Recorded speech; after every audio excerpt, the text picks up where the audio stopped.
Let's reconvene the meeting. I think we've got a full house and everybody is here. Before I turn it over to Regent Johnstone for the Budget Committee presentations today, I would remind everybody that perhaps is interested in public comment. I know we've got a lot of items on a couple of our committees this afternoon. I would remind everybody that we do have a public comment period later on today.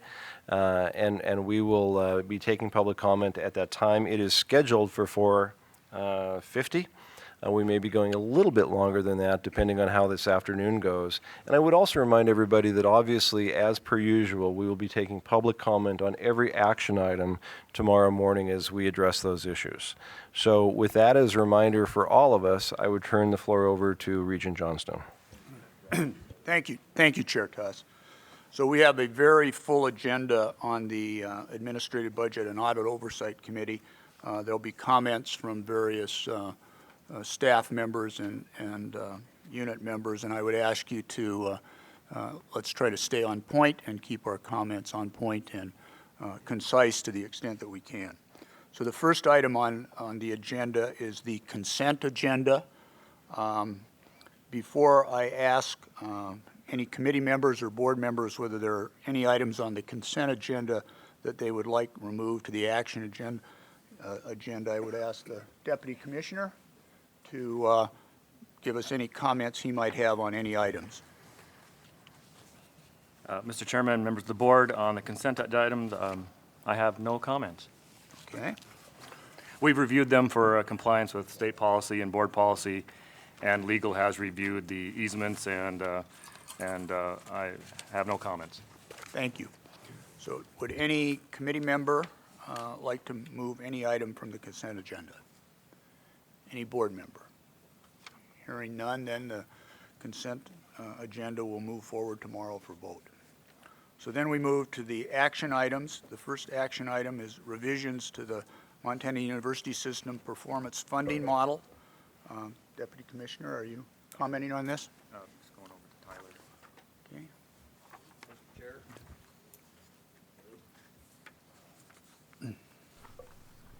Okay, now it's working. Mr. Chair, members of the committee, we have before you an action item for revisions to the performance funding model. You can split the request into two categories. One relates to an addition of metrics for our smaller four-year campuses. Going at the outset of the model, they adopted two metrics where the flagships had 4 and the two-year campuses had 6. So this gives them kind of a broader array of metric influences in the model.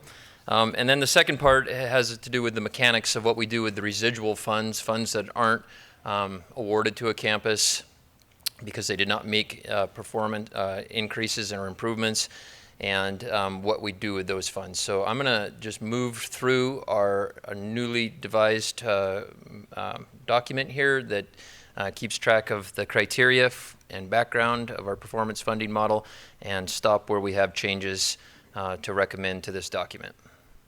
So if we scroll down till we see red, the first is on the metrics, and those metrics, the request is to add to Montana Tech and Montana State University billings the addition of counting master's level degrees and certificates. And then at Montana Western and Montana State University Northern, we would add the metric of dual enrollment. And you can see how those metrics lay out there across the system. They basically are already metrics that we utilize in one fashion or another at either the flagships or the two-year colleges. The addition of dual enrollment at Western and Montana State Northern basically gives all campuses a measurement of dual enrollment. The flagships receive those measurements through their embedded two-year colleges. And given the statewide nature of our initiative with dual enrollment, we recommend this strongly. I've talked to both of the chancellors at each one of these institutions and their staff, and they agree. Likewise with Montana Tech and MSUB, had the extensive conversations about adding in the counting of masters and certificates. They both agree, And I think what follows next is then what weight would these metrics have in the model? And if we can scroll down to the next page, we can see that. The adjustment for the weight, it used to be just 2 metrics, undergraduate degrees and certificates, and retention rates split 50-50. The recommendation is to take 10% off of the count of certificates leaving retention rates, which we've talked about today even, how important they are for student success at 50%, and shifting the 10% weight to the master's degrees and certificates at Montana Tech and MSUB, and then 10% for dual enrollment at Western and Northern. So that is it for the changes to the metrics. And we've fully vetted these across the system, and I say with confidence that these are good decisions. Okay, so let's set that aside and move to the second portion. If we scroll down, there's a paragraph here on what we do with residual funds. Residual funds are just a way of saying leftover funding. If a campus, let's say, qualified for $4 million in funding but only received $3 million of it because of a lack of improvement as identified through the model, the question then arises, what do we do with that $1 million? And an important thing to remind ourselves about our newer version of our model compared to our first pilot year is that in the pilot year, we took the residual funds and we ran it back through the model only for campuses that had made improvement on the first pass, and then reallocated those funds to those campuses, which in essence created a competition between the campuses for the same dollar. And that was a key element that we removed in this newer version of the model. So what we have available to us with the residual funds is, initially we asked for an earn back possibility where campuses it could make improvements. If they didn't receive all of their funds in the first year of the biennium, they could make improvements in that first year and earn back that amount in the second year. At the time we adopted this model, that the Regents approved this model was last year at this time, we also had a recommendation to add in a grant back function, which would allow campuses to apply for some of the funds, apply to OCHE in a targeted manner, and it's very specific to utilize those funds to make improvements in areas like retention where they may not have succeeded in making improvements in the past and then affected them in the model. So in essence, right now we have 2 ways that campuses could access residual funds. And we're recommending that we get rid of the earn back portion of that, and then we just stay just with the grant back function. And there's a couple of reasons why. The first one is the ambiguities that it creates during the budgeting process. If you have a large residual fund left over, the question arises, well, when and how will those funds be used? Should they be allowed to be used in the current fiscal year in which they receive the funds back? Do they carry over into the next year? Should they be applied for recruitment of students, backfill of financial aid, or is it just base funding that would get added to a budget that by and large has been, although in the second year of the biennium it hasn't been approved by the Regents, the campuses certainly plan out on a 2-year basis. Secondly, it places really a lot of emphasis and maybe too much weight on the second year achievements.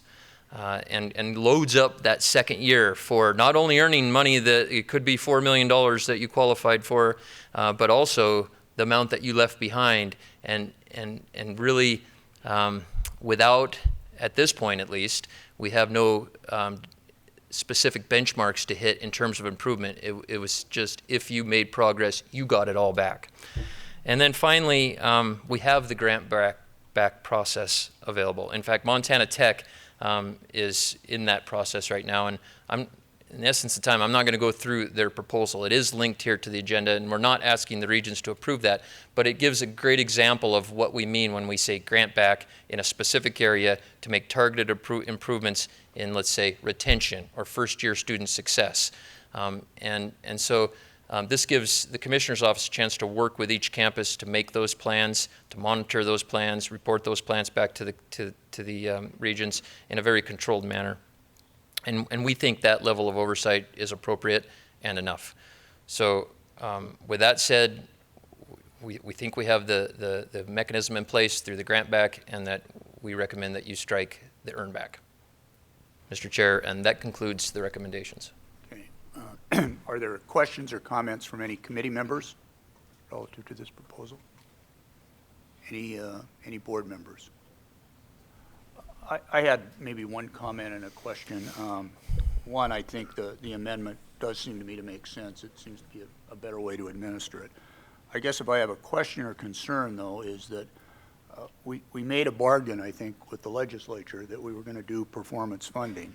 And to me, performance funding, if you're going to do it and it has integrity, there will be times when people don't meet their performance, and there ought to be a consequence. So I guess my comment is that I would be concerned if we get into a habit of always granting back to a unit that failed to meet its performance funding metrics the amount by which it failed. Because I think if we do that, one, we're going to lose credibility with the legislature, rightly so, and I think it's inconsistent with the basic concept of performance funding. So that's my my observation. I'm in support of the amendment, but I think how we administer it going forward is going to be very important. Mr. Chair, I agree with you wholeheartedly, and we will make certain that that is how we move going forward. I just completely concur. Are there any other questions or comments from board members? Okay. Then I think our practice is that we will vote on this matter tomorrow, but before we conclude on this matter, is there any objection to moving this item to the agenda for vote tomorrow? Any objection? Okay. Thank you. Thanks, Deputy Commissioner. In your absence, you were referred to not by me as Mr. Taylor, so I just want you to know that. The second item on the agenda is the present law budget. And Deputy Commissioner? Thank you, Mr. Chairman, members of the committee.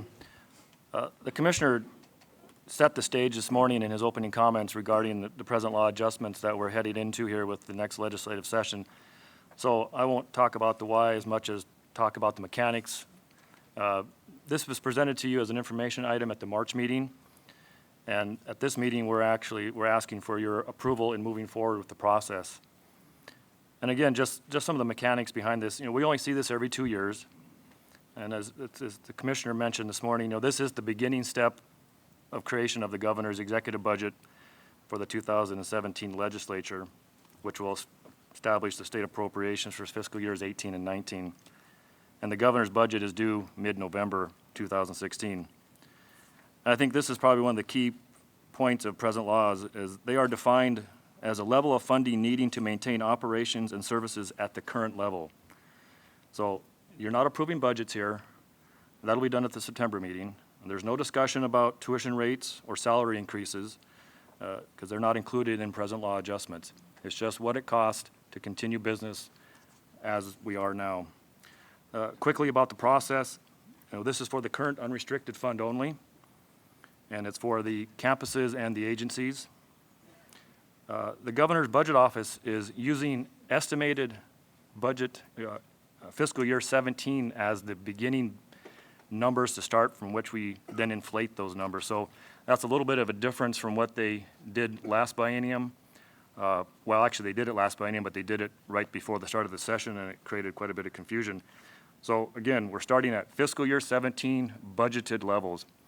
And I need to give a lot of credit to Frieder Hauser, our budget and accounting director, and the campuses for working, putting a lot of time into doing this, because we're looking forward, several months already into fiscal year 17. So that's the starting point. And then from there, different inflationary factors are applied to those expenditure amounts. And just a few examples of some of those, library costs are inflated 6%, information technology fixed costs 7%, other costs 2%. And then the campuses all do utility projections based on industry information and forecasts. And we also talk with the governor's budget office about O&M for new space for any new buildings that came online during the last biennium. After we go through and calculate all these inflationary increases, Then we actually ask for the state percent of resident and WUI students, which is currently 79.7%. So we're asking the legislature to fund present law adjustments at that percentage. And as you can see on the bottom of the page, Katie, if you would, I'll wait to the bottom here. The total dollar amount in those two highlighted yellow marks is approximately $27 million for the biennium. But if you look at that from a percentage standpoint, from fiscal year 17 to 18, we're asking for a little over 2.19% increase. And then again, from 18 to 19, it'd be a 1.1% increase. So I think we've kept those inflationary costs very reasonable, and I think that's a fair presentation going forward. Again, thank you to the campuses for all their hard work on this, and we'll stand for any questions that you have, Mr. Chairman. Thank you, Deputy Commissioner. Commissioner, do you have any comments or additional comments or observations? Any questions or comments from any committee member or from the board? Okay. Do the campuses have anything they'd like to add? Okay. Big decisions, little discussion, I guess. No further questions or comments on this? I think it's important to reemphasize both what the commissioner mentioned earlier today and what the deputy commissioner mentioned. We are at the beginning of the budgeting process, so there's much work to be done over the next months and as we move through the legislative session. So are there any objections to moving this item to the vote tomorrow? Any objections? Okay. Next item is the long-range building priority list. Item number C. Deputy Commissioner. Mr. Chairman, members of the committee, again, this was presented to you at the March meeting as an informational item, and it now becomes before you for action. Just a little bit of history behind where this comes from and why we do this. You know, this is one of the major funding requests that we make to the legislature along with House Bill 2, which is the General Appropriations Bill, and House Bill 13, which is pay plan. The LRBP is kind of the third leg in some instances of requesting funding from the legislature. These items all originate at the campuses. The campuses work with their affiliated campuses and prioritize, and then the commissioner sits with the presidents and prioritizes the system list. And the list is, if Amy, if you'd go to the list, or Katie, if you'd go to the list.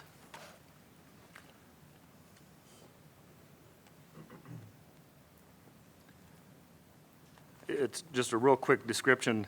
It's broken into three parts. The top part is the new construction, new initiative kind of section where we're actually asking for legislative funding, state funding for those buildings. The second part, authority only, just to clarify that that's for buildings that we're looking for outside money, but we need to get authority from the legislature so that we can go forth asking for O&M in the future. And so that's a distinction between those two different groupings of projects. And then the third grouping there, of course, is deferred maintenance on all the campuses.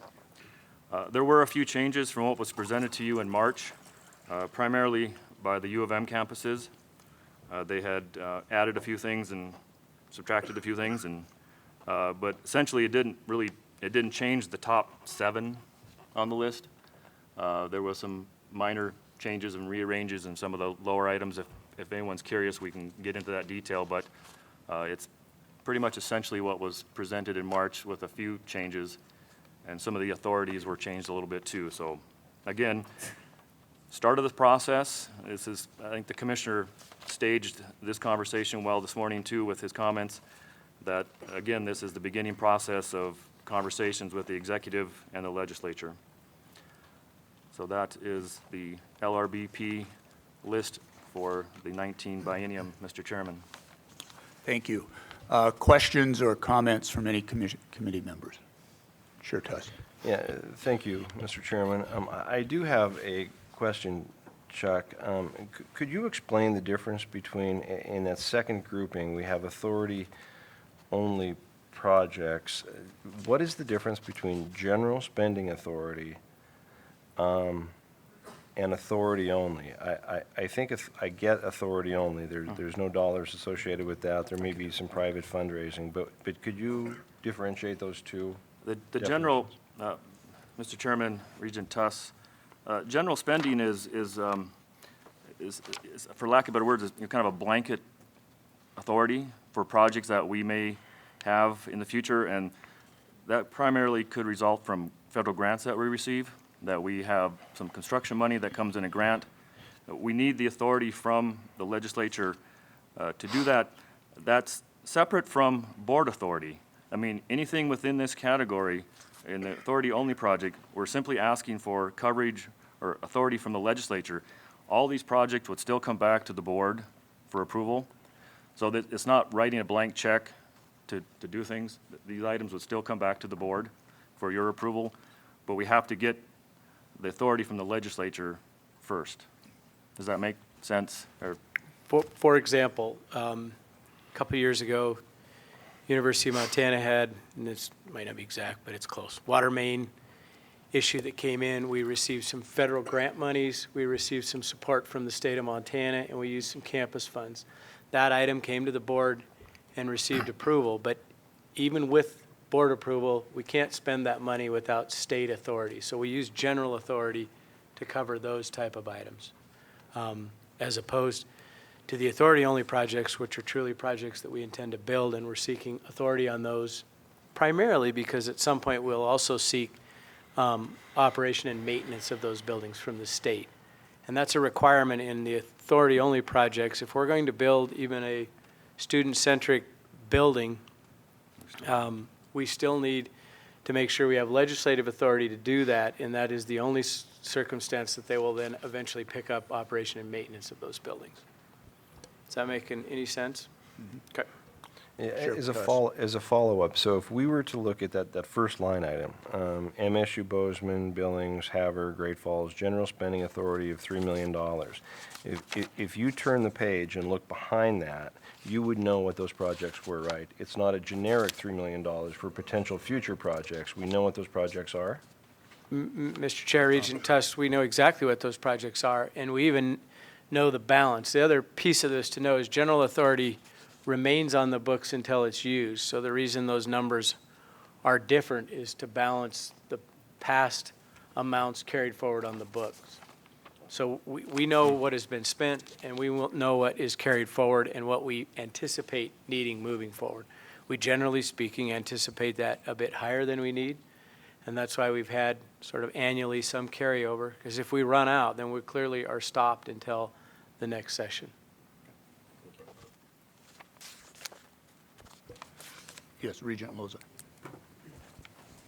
Thank you, Mr. Chair. I probably should ask this question at the last board meeting. So I know that we go through this process and these priorities come in from the campuses and the affiliate campuses, and then it comes to the flagship, so there's some prioritization that gets done, and then it comes to the Board of Regents for recommendations. I'm curious, having looked at the sort of breakdown of the volume going into projects, the flagships, versus the volume going into the affiliates, sort of what that process is from the president's perspective of how you go about prioritizing both the flagship and the affiliate campuses that are under your purview. Mr. Chair, members of the board, I'll start. That's a very good question, Mr.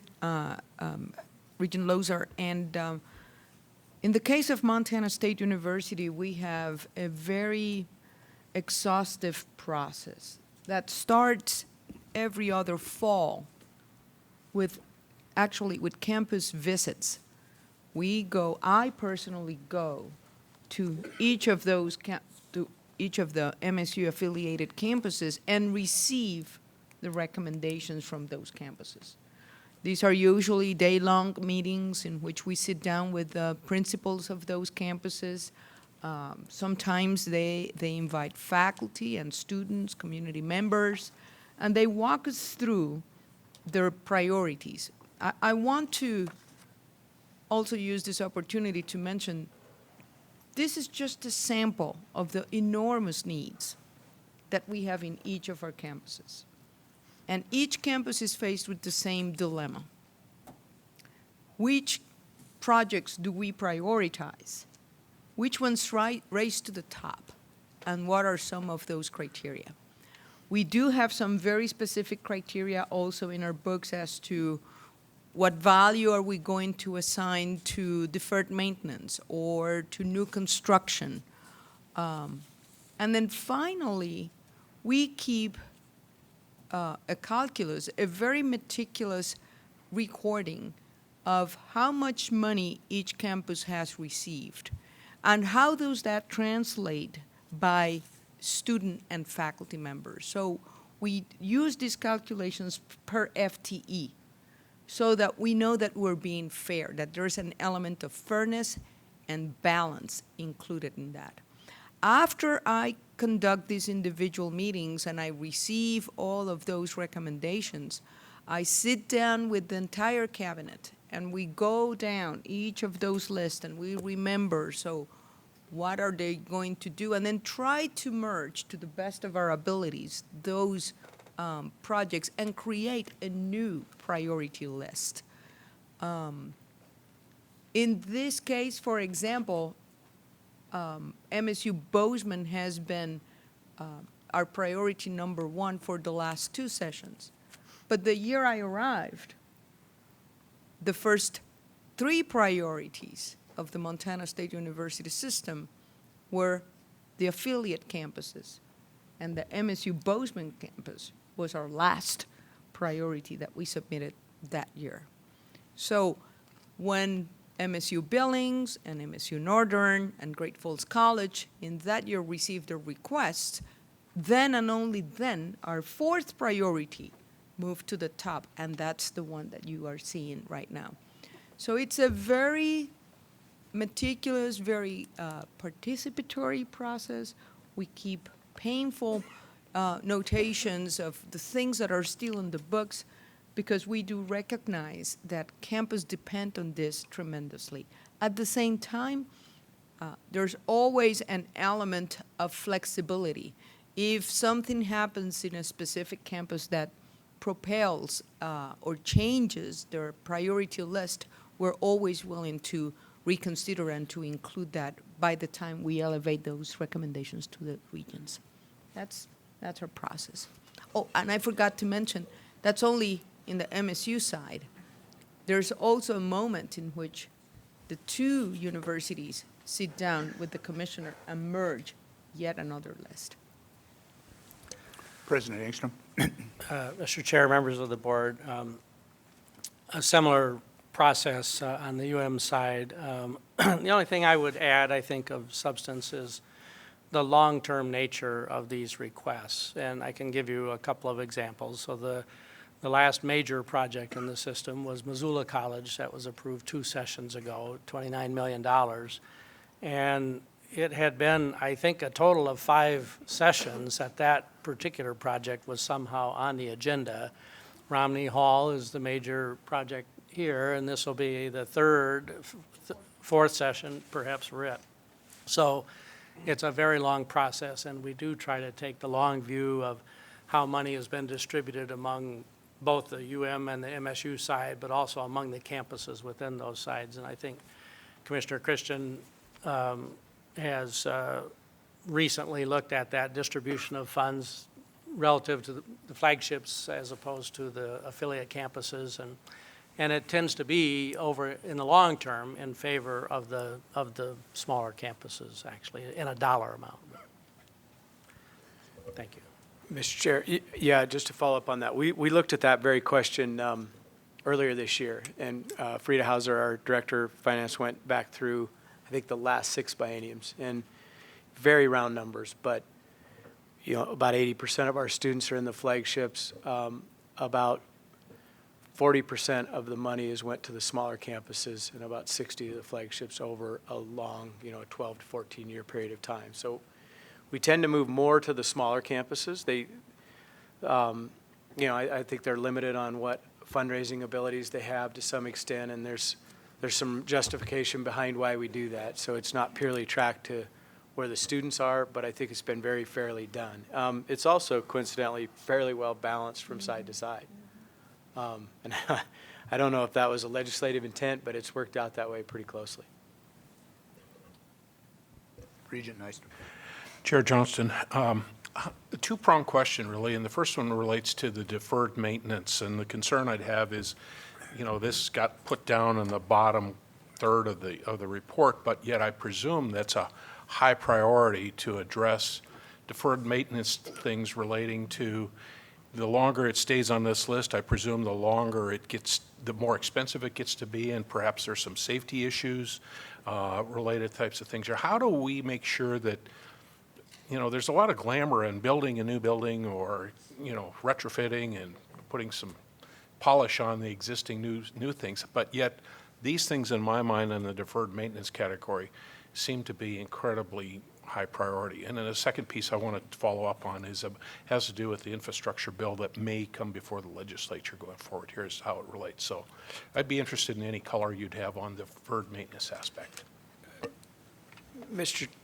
Chair, Regent Nystuen, deferred maintenance is incredibly important. One of the good things about renovating these projects is many times those projects are where our most deferred maintenance is. The Clapp building is a good example of that. Our number 3, we spend a significant amount of campus money every year, or 4, I guess, campus money every year, because there's some challenges with that building. A renovation there would take away concerns. Romney, I spoke to earlier, a lot of ADA issues. So, we do censuses across the system, and they prioritize things with need and safety, ADA compliance, all of those things.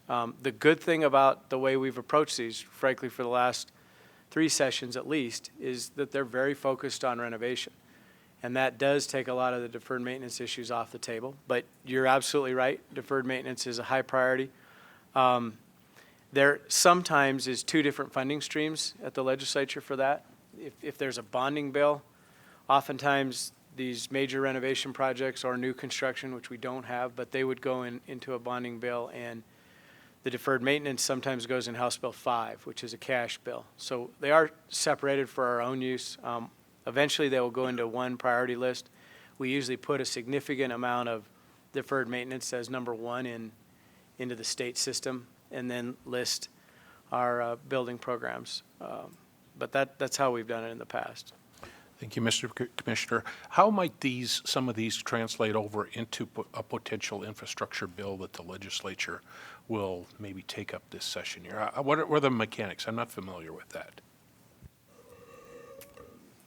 Mr. Chair, Regent Nystuen, there's several possibilities. The governor can and has in the past introduced a bonding bill, or as was last year, a combination of a cash and bonding bill, and seek projects out of the long-range building program. I mean, one thing to remember, this is our request. That may or may not be on there. We've had, I think everything in the last session on Governor Bullock's list was on our list.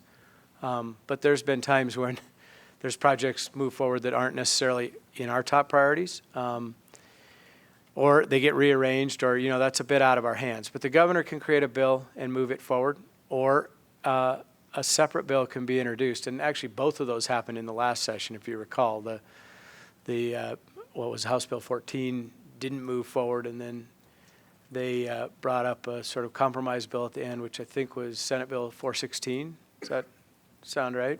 I'm getting some head nods. Maybe the numbers don't matter anyway, but so, there's several different avenues for these to move forward.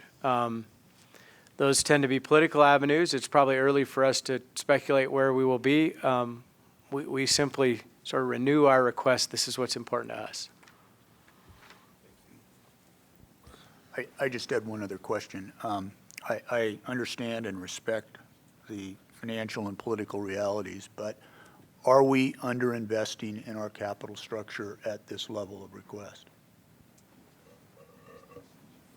Mr. Chair, that's an excellent question. You always have really difficult questions.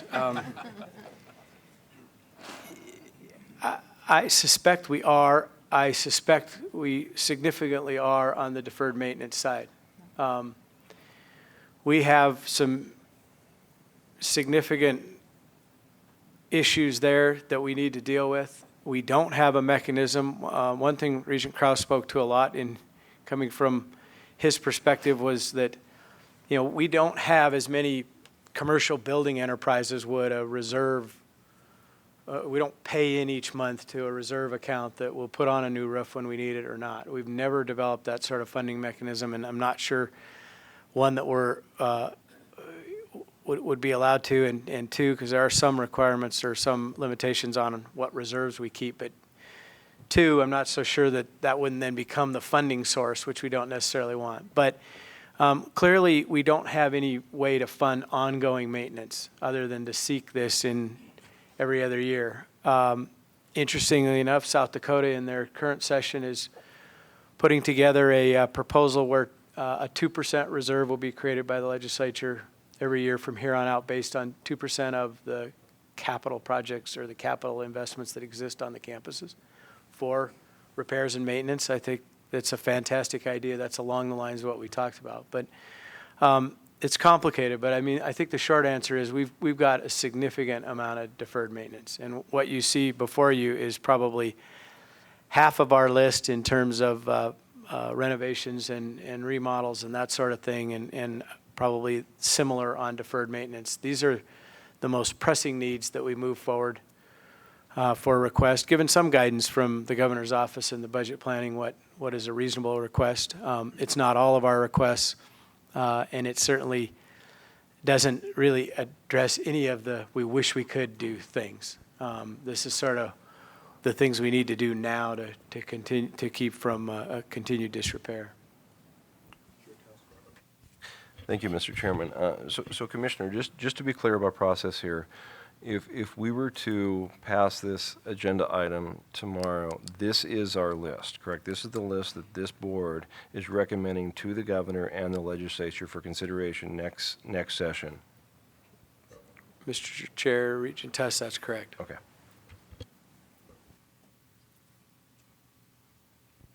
Any other questions or comments, either from members of the committee or the board? Mr. Chair, I won't redo my rant, but I would just reiterate, these are important projects to us, projects that serve students. They're not pork projects. They're not pet projects. We're asking that they don't become political footballs. These are projects we need to serve students, students that exist on campus now in all respects. And if you go down the list of these 12, they all have renovation in their name. The campuses have taken serious what we said, let's don't expand our footprint right now.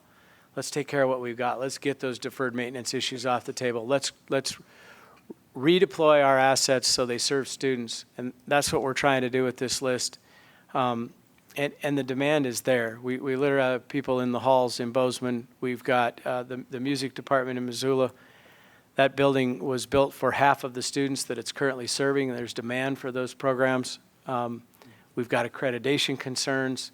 We're addressing real issues here. This isn't some Christmas wish list. This is things we need to serve the students that we have. And we ask for the support of the board, and we will certainly be asking the support of the governor and legislature moving forward.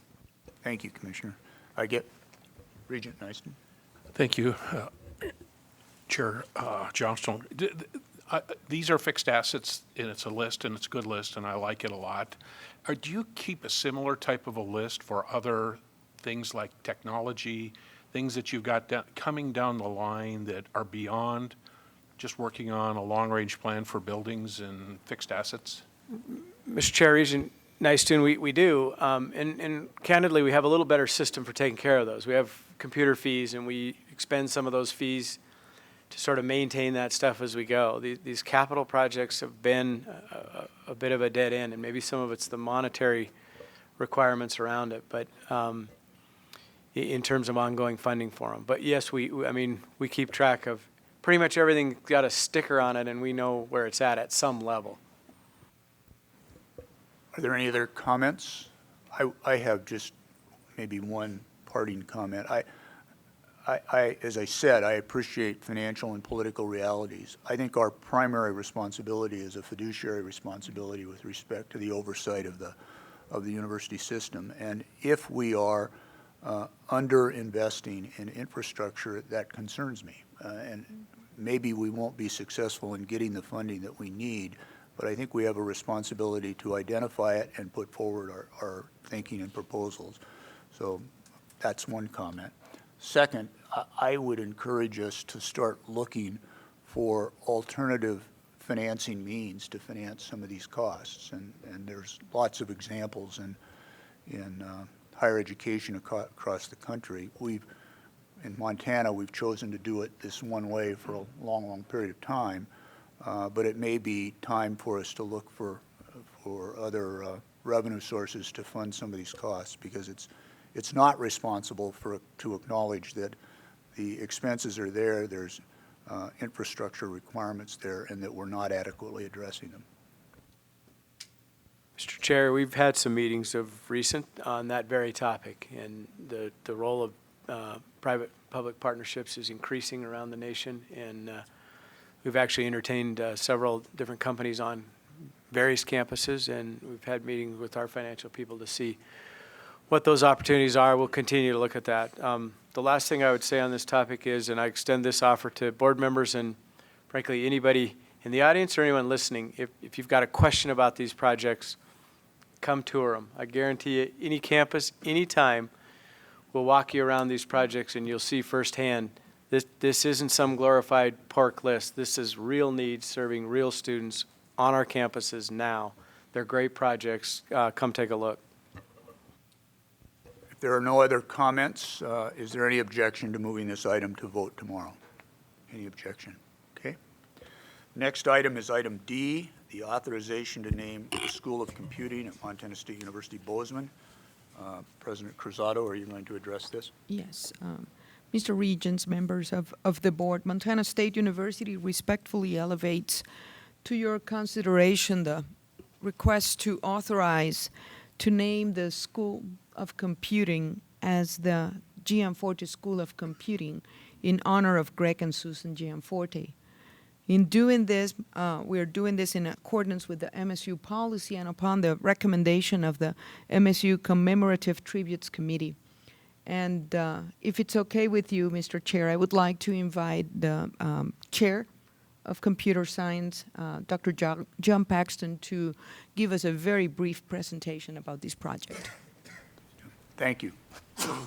Great. Thank you, President Cruzado. So, Mr. Chair, members of the board, my name is John Paxton. I joined Montana State in 1990.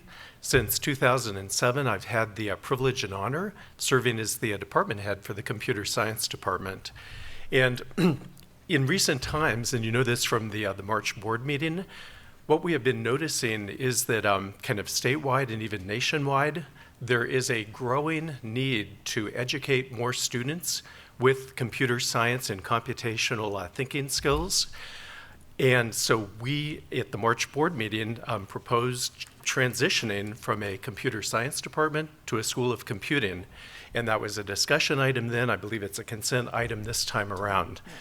And one of the reasons we're doing this is that we want to sort of build a kind of broader tent, a broader umbrella, if you will, to better serve more students with computational opportunities. So currently, for our undergraduate students, we offer a Bachelor of Science in Computer Science.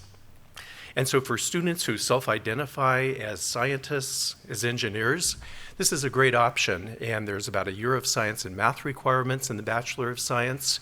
One of the things we'd like to do in conjunction with the School of Computing is to put in some broader degrees, and one of the first ones we plan to be working on is a Bachelor of Arts in Computer Science, and this would serve students who maybe don't self-identify with the sciences or engineering. Maybe they identify with the humanities, nursing, the social sciences, the arts. I also remember at the March board meeting there was kind of discussion, lively discussion about sort of the relevance and importance of humanities and arts in today's society. And so this Bachelor of Arts is sort of the mixing of both worlds. It is a STEAM degree. It would enable students to not only get sort of in-demand problem-solving skills, but to also be able to be sort of informed, educated, thoughtful citizens. And so in order to carry out these broader degrees, which we're very excited to do and serve larger numbers of students. One of the kind of issues that I think any organization that's going through a lot of growth experiences is the need to get out in front of sort of the resource issue in order to be able to provide these experiences. And so one of the things from a kind of organizational standpoint, we've been working on the School of Computing for about 5 years. And this particular naming gift will give us resources that will enable us to better serve all students with higher quality experiences, with new experiences. We'll be able to offer more of our required courses every semester. We currently don't offer courses in some critical areas that would serve students well and be of interest to the Montana economy, such as like mobile app development, courses that would serve undergraduates with data science capabilities. And so this gift really will enable us to better serve all of our students. And my relationship with the Gianfortes goes back 20 years. When Greg and Susan first moved to town, Greg actually team taught one of our software engineering courses for us long before he decided to start Right Now Technologies.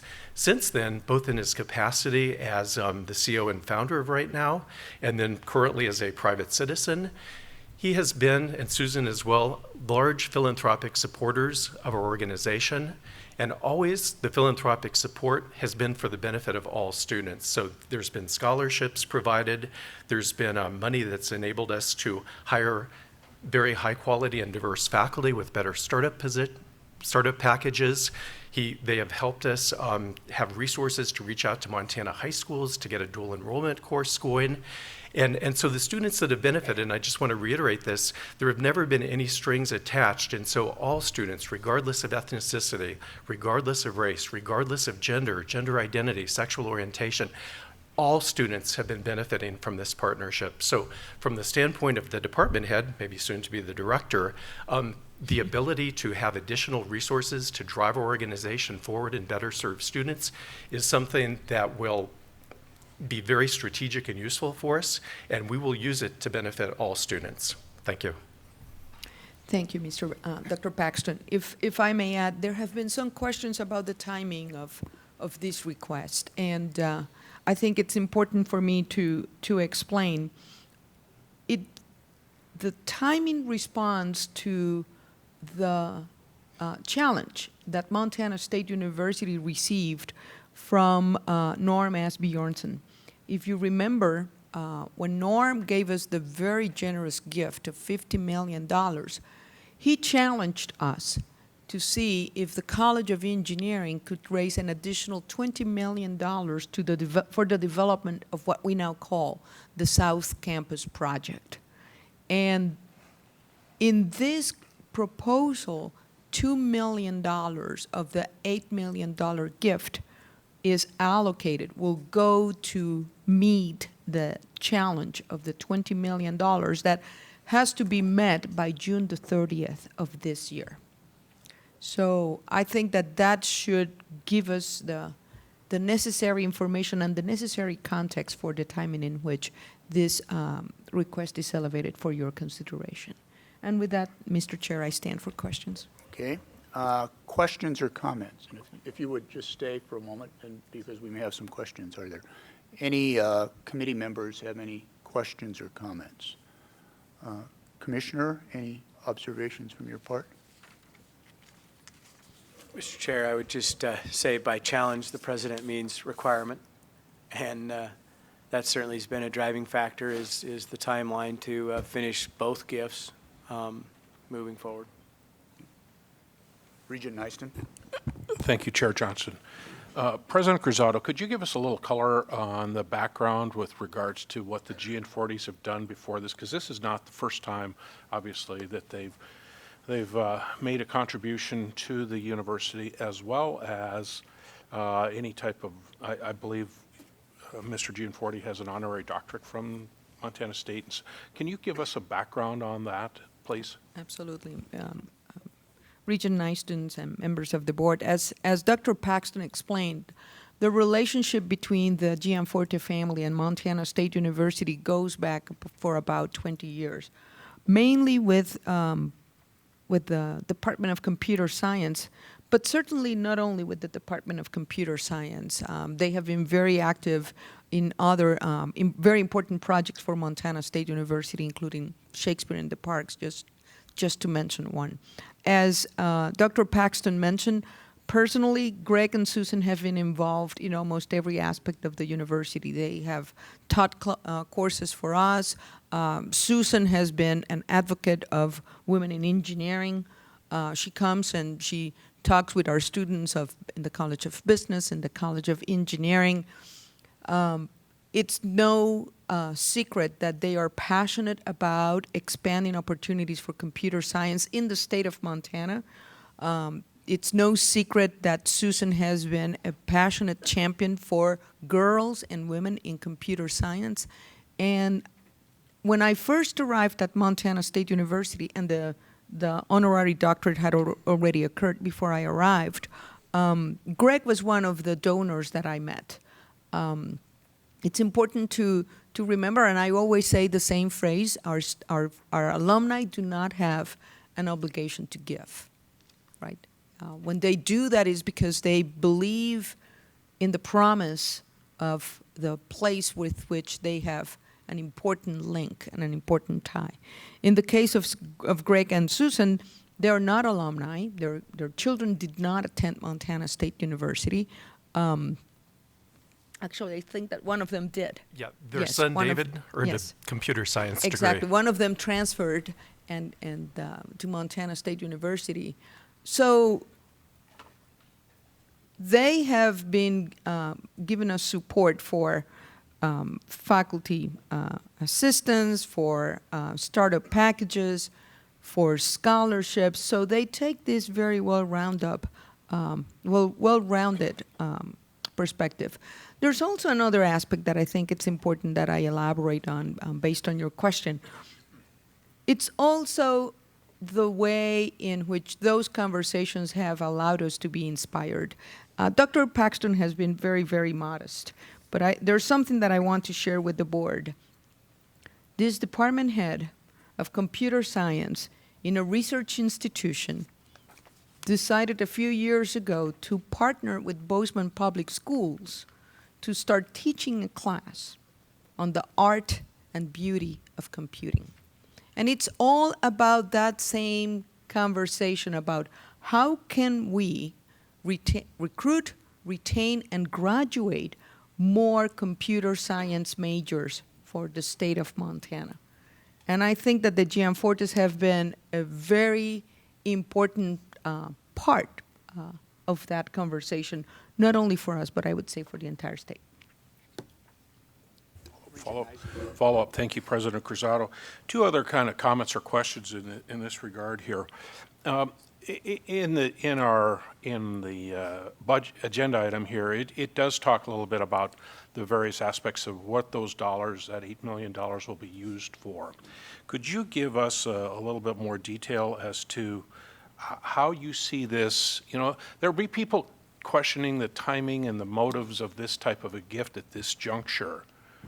But as I look at this, I think there are aspects of this that will be there for generations to come. And is there any applicability of this type of gift that'll benefit the entire university system? Oh, let me just answer that. Of course, every time we go out and compete in the market to attract the best faculty members that we can try to attract, one very important component is that startup package, meaning additional dollars that universities say, if you were to come to us, we will set aside these dollars for equipment or summer salaries or for support for graduate students. So that's a very important part of what this gift allows us to do. But there is even one more element that I would like for you to think through with me. I said that $2 million, a fourth of this gift, will go to the South Campus project for the building of the Norm Asbjornson Center for Innovation. One of the main premises of that new building in the College of Engineering is precisely that it's not going to be for engineering alone.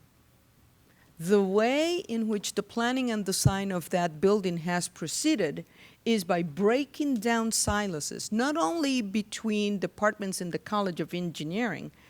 We have had active participation of faculty and students from every college.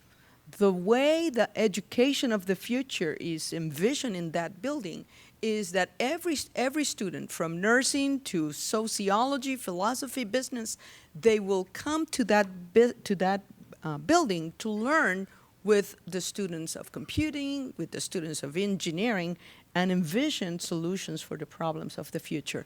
I cannot imagine a better way for us to make the best use of those dollars to think about how can it benefit all possible students. Beyond the walls of MSU? Beyond the walls of MSU, beyond the walls of any specific department or college. Thank you. Commissioner? Mr. Chair, you asked me earlier with regard to long-range building if we looked at any other ways to fund our capital projects. And I will tell you, in today's day of funding higher education, we're doing the same on all fronts. And we're being asked to do the same, and I feel like we're asking our presidents to do the same. As we know that we have limited ability to move tuition, and the states, the federal government have little ability to up theirs, we look for other ways and other revenue streams.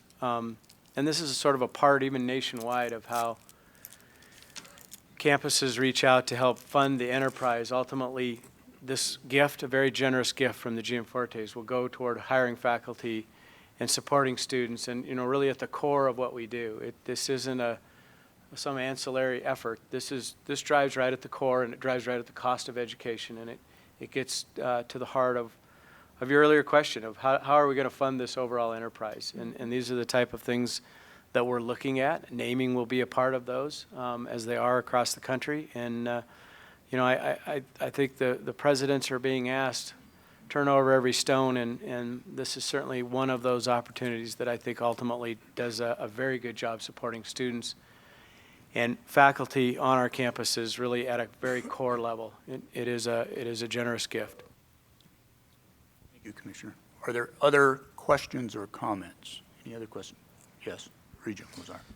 Mr. Chair, I had a pretty straightforward question in terms of we're going to be talking about the naming and voting on the naming tomorrow.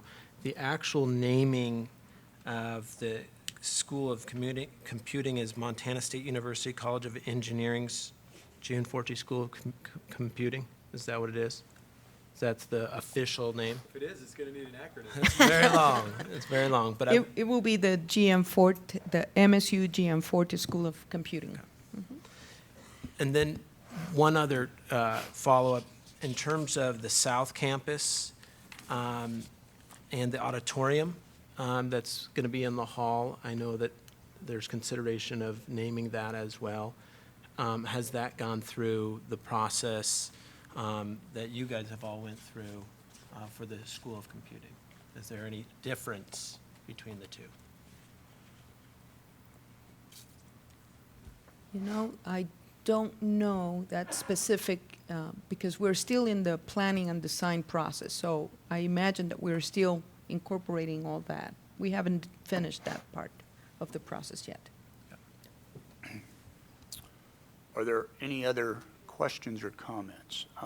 Regent Sheehy is obviously not able to be here, and she sent an email and asked that I use my judgment to put it into the record, so I am using my judgment, Martha. But the essence of Martha's email was, I think, twofold, two objections that she was raising. One, an objection, a general objection to the naming process that we have followed both at the board level and at the unit level.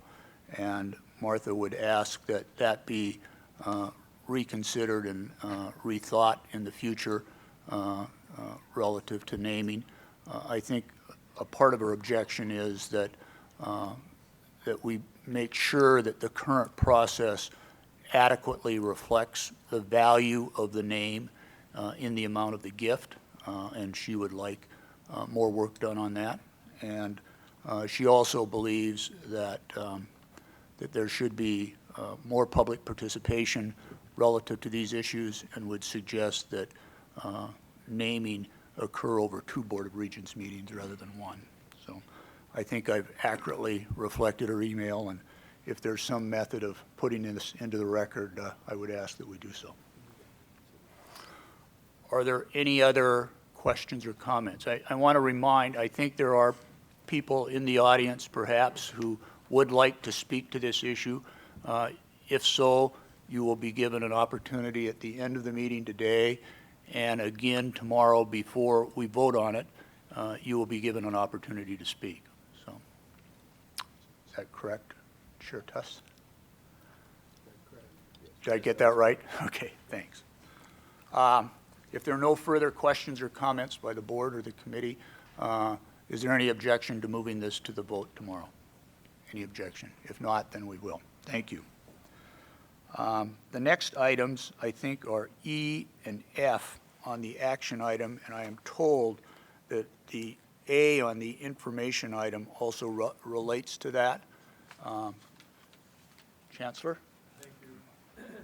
Regent Johnstone, I'm going to try to set a new world record, 3 items in just a few minutes off of the schedule. So let me just summarize what I'm asking for today out of these 3 items. The first one is approval to have the Montana Tech Foundation give us land that is up on the upper part of the screen, and I'll have some detail on that here in a minute. The second is to get a general consensus, maybe just a little bit of a nod, that I'm on the right track in terms of property boundary realignment. And then I'm requesting the approval of the sewer easement, which will be the last item. So let me just start here. This is my problem right here, in the sense that you can see the campus property ownership. The green is Montana Tech, of course, and the gold is the Silver County. And if you orientate yourself, this is north-south is up and down, east-west. The gold one that is straight that goes across but has a break is Park Street. You can see the football field. Doug, maybe you can even, is there a mouse or something? You can find my, the football field, for example, is down there. That's the Hyper Complex. The football field is right there. Go down, down, down, down. Right, so it's kind of shadowed there, okay? So what's happened over the years is there's a lot of disjointed property boundaries. And as we start to do our master planning, we're working with A&E and Jim Whaley to get some things straightened on our master planning and our acquisition plan around our campus. And so the first step in this, well, eventually, okay, we're going to want to get to and go clear down to the bottom. That's what it should look like at the end. So we've alleviated problems around the bike park, the bike path, for example. Has been straightened out, and what's happened is that we're using Butte Silverbow property for parking lots and, you know, corners of it there in the bottom above the bike path. So I'll come back to that. So the first part of that is to consolidate some land that's up on the north end. So you go to action item E, and that's the picture. If you have to bounce back and forth, that was the north, the upper portion of the screen. We basically own all of the land that's kind of the gold or the clear there. The foundation owns the land that is circled in red. There's also another piece down below if you just scroll down. There's another piece that's down by our, keep going.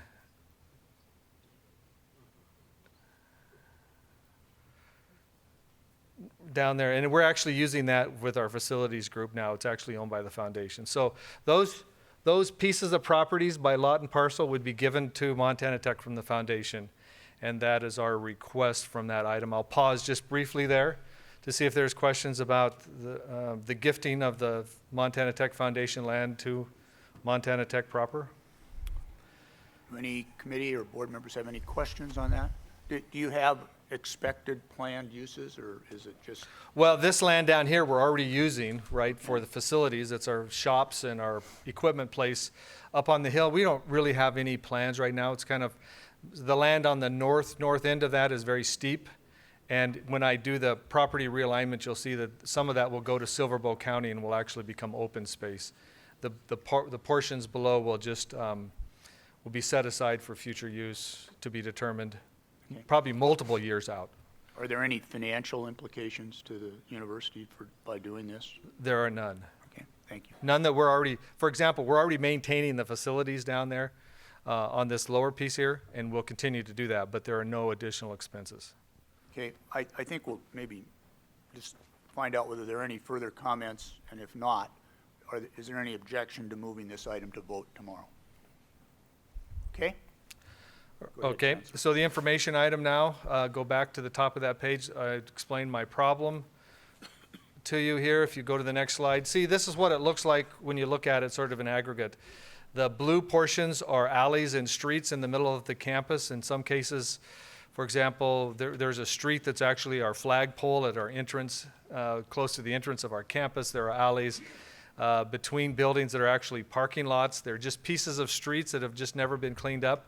The portion down along the bike path on the very bottom there, what happens there, that was a result of the railroad giving Butte-Silver Bow County land that came from old mining claims or subdivisions and the property boundaries. And you can kind of look, for example, right below the football field, you can see where actually there's a couple of yards in the football field that has a corner of Silver Bow property in there. So there are some liability issues around where there's just joint ownership. You can see as well on that southern bike path where the Butte-Silver Bow property in the green extends into our parking lot. And so we've had meetings with the Butte-Silver Bow. We still have to take this to the commissioners. That's why it's an information item. It's a convoluted process. I have to sort of get a nod from the Board of Regents. And then I have to take it to the commissioners' meeting. I'll have an information item there June 7th. Eventually, we'll have to reach an agreement, legal descriptions, and then we'll vote on it. And then that's when it comes back. They'll vote on it, and I have to bring it back for you to vote on it, and then together that will make the land deal. Okay, so under some obscure Roberts rule, we're looking for a nod, is that right? A nod like this. Regent Johnstone. So, do we have a nod from the committee? We have a number of nods, so. Okay, thank you very much. And then if we can move quickly to the easement. I've conveniently orientated this a different direction. So north is to your left now. And you can see the football field as a result of some improvements that the city is making to the sewer system and we're participating in. We're sewer limited. If you turn your head to the left like this, okay, it helps because that's north. We need an easement that would be about, I don't know, it's 50 or 70 feet through our property to get to it. We're limited for the dormitory in terms of sewer. The current sewer system kind of winds its way in 90-degree angles through the subdivision and has caused problems in the past. So through a grant through the Army Corps, the Corps of Engineers, the Butte-Silver Bow County and Montana Tech, we're going to fix that problem and make the land that's on that side of the hill available for future use and for reduced problems. So, and that's the third request that I have is to make that approval of that easement. Regent Johnstone, I think I'm done unless you have questions. Okay. Are there any questions or comments on this item? If not, is everybody all right moving it forward? And in the future, there will be three options. You can either vote yes, no, or you can nod. Thank you very much. Thank you, Chancellor. I appreciate it.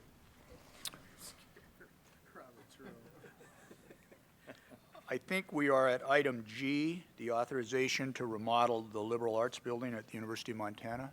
President Engstrom.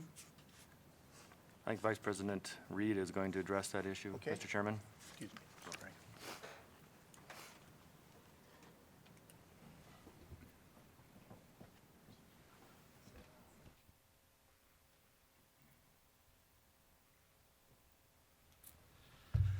Chair Johnstone, members of the committee, appreciate the opportunity to bring this forward to you today.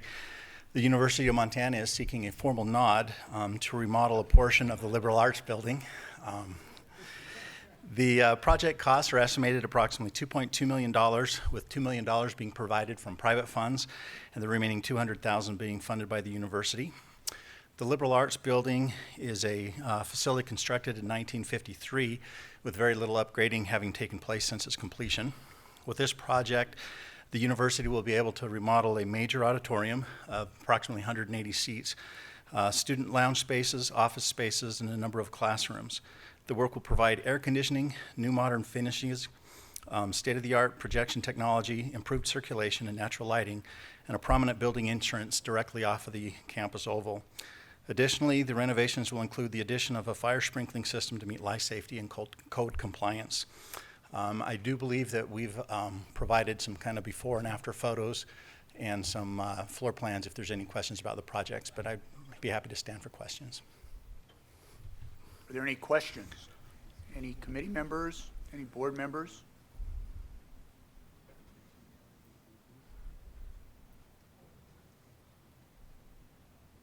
President Engstrom? Chair Johnstone, Commissioner Christian, members of the board.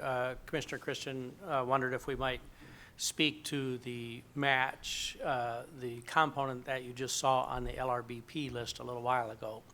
And so, Vice President Reed, do you want to just fill them in on that relationship of those two Sure. pieces?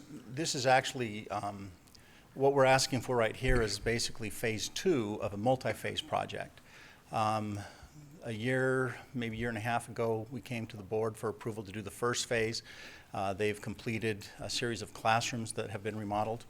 The donor then, being satisfied with the progress and the outcome of that, has committed to an additional $2 million for this next phase.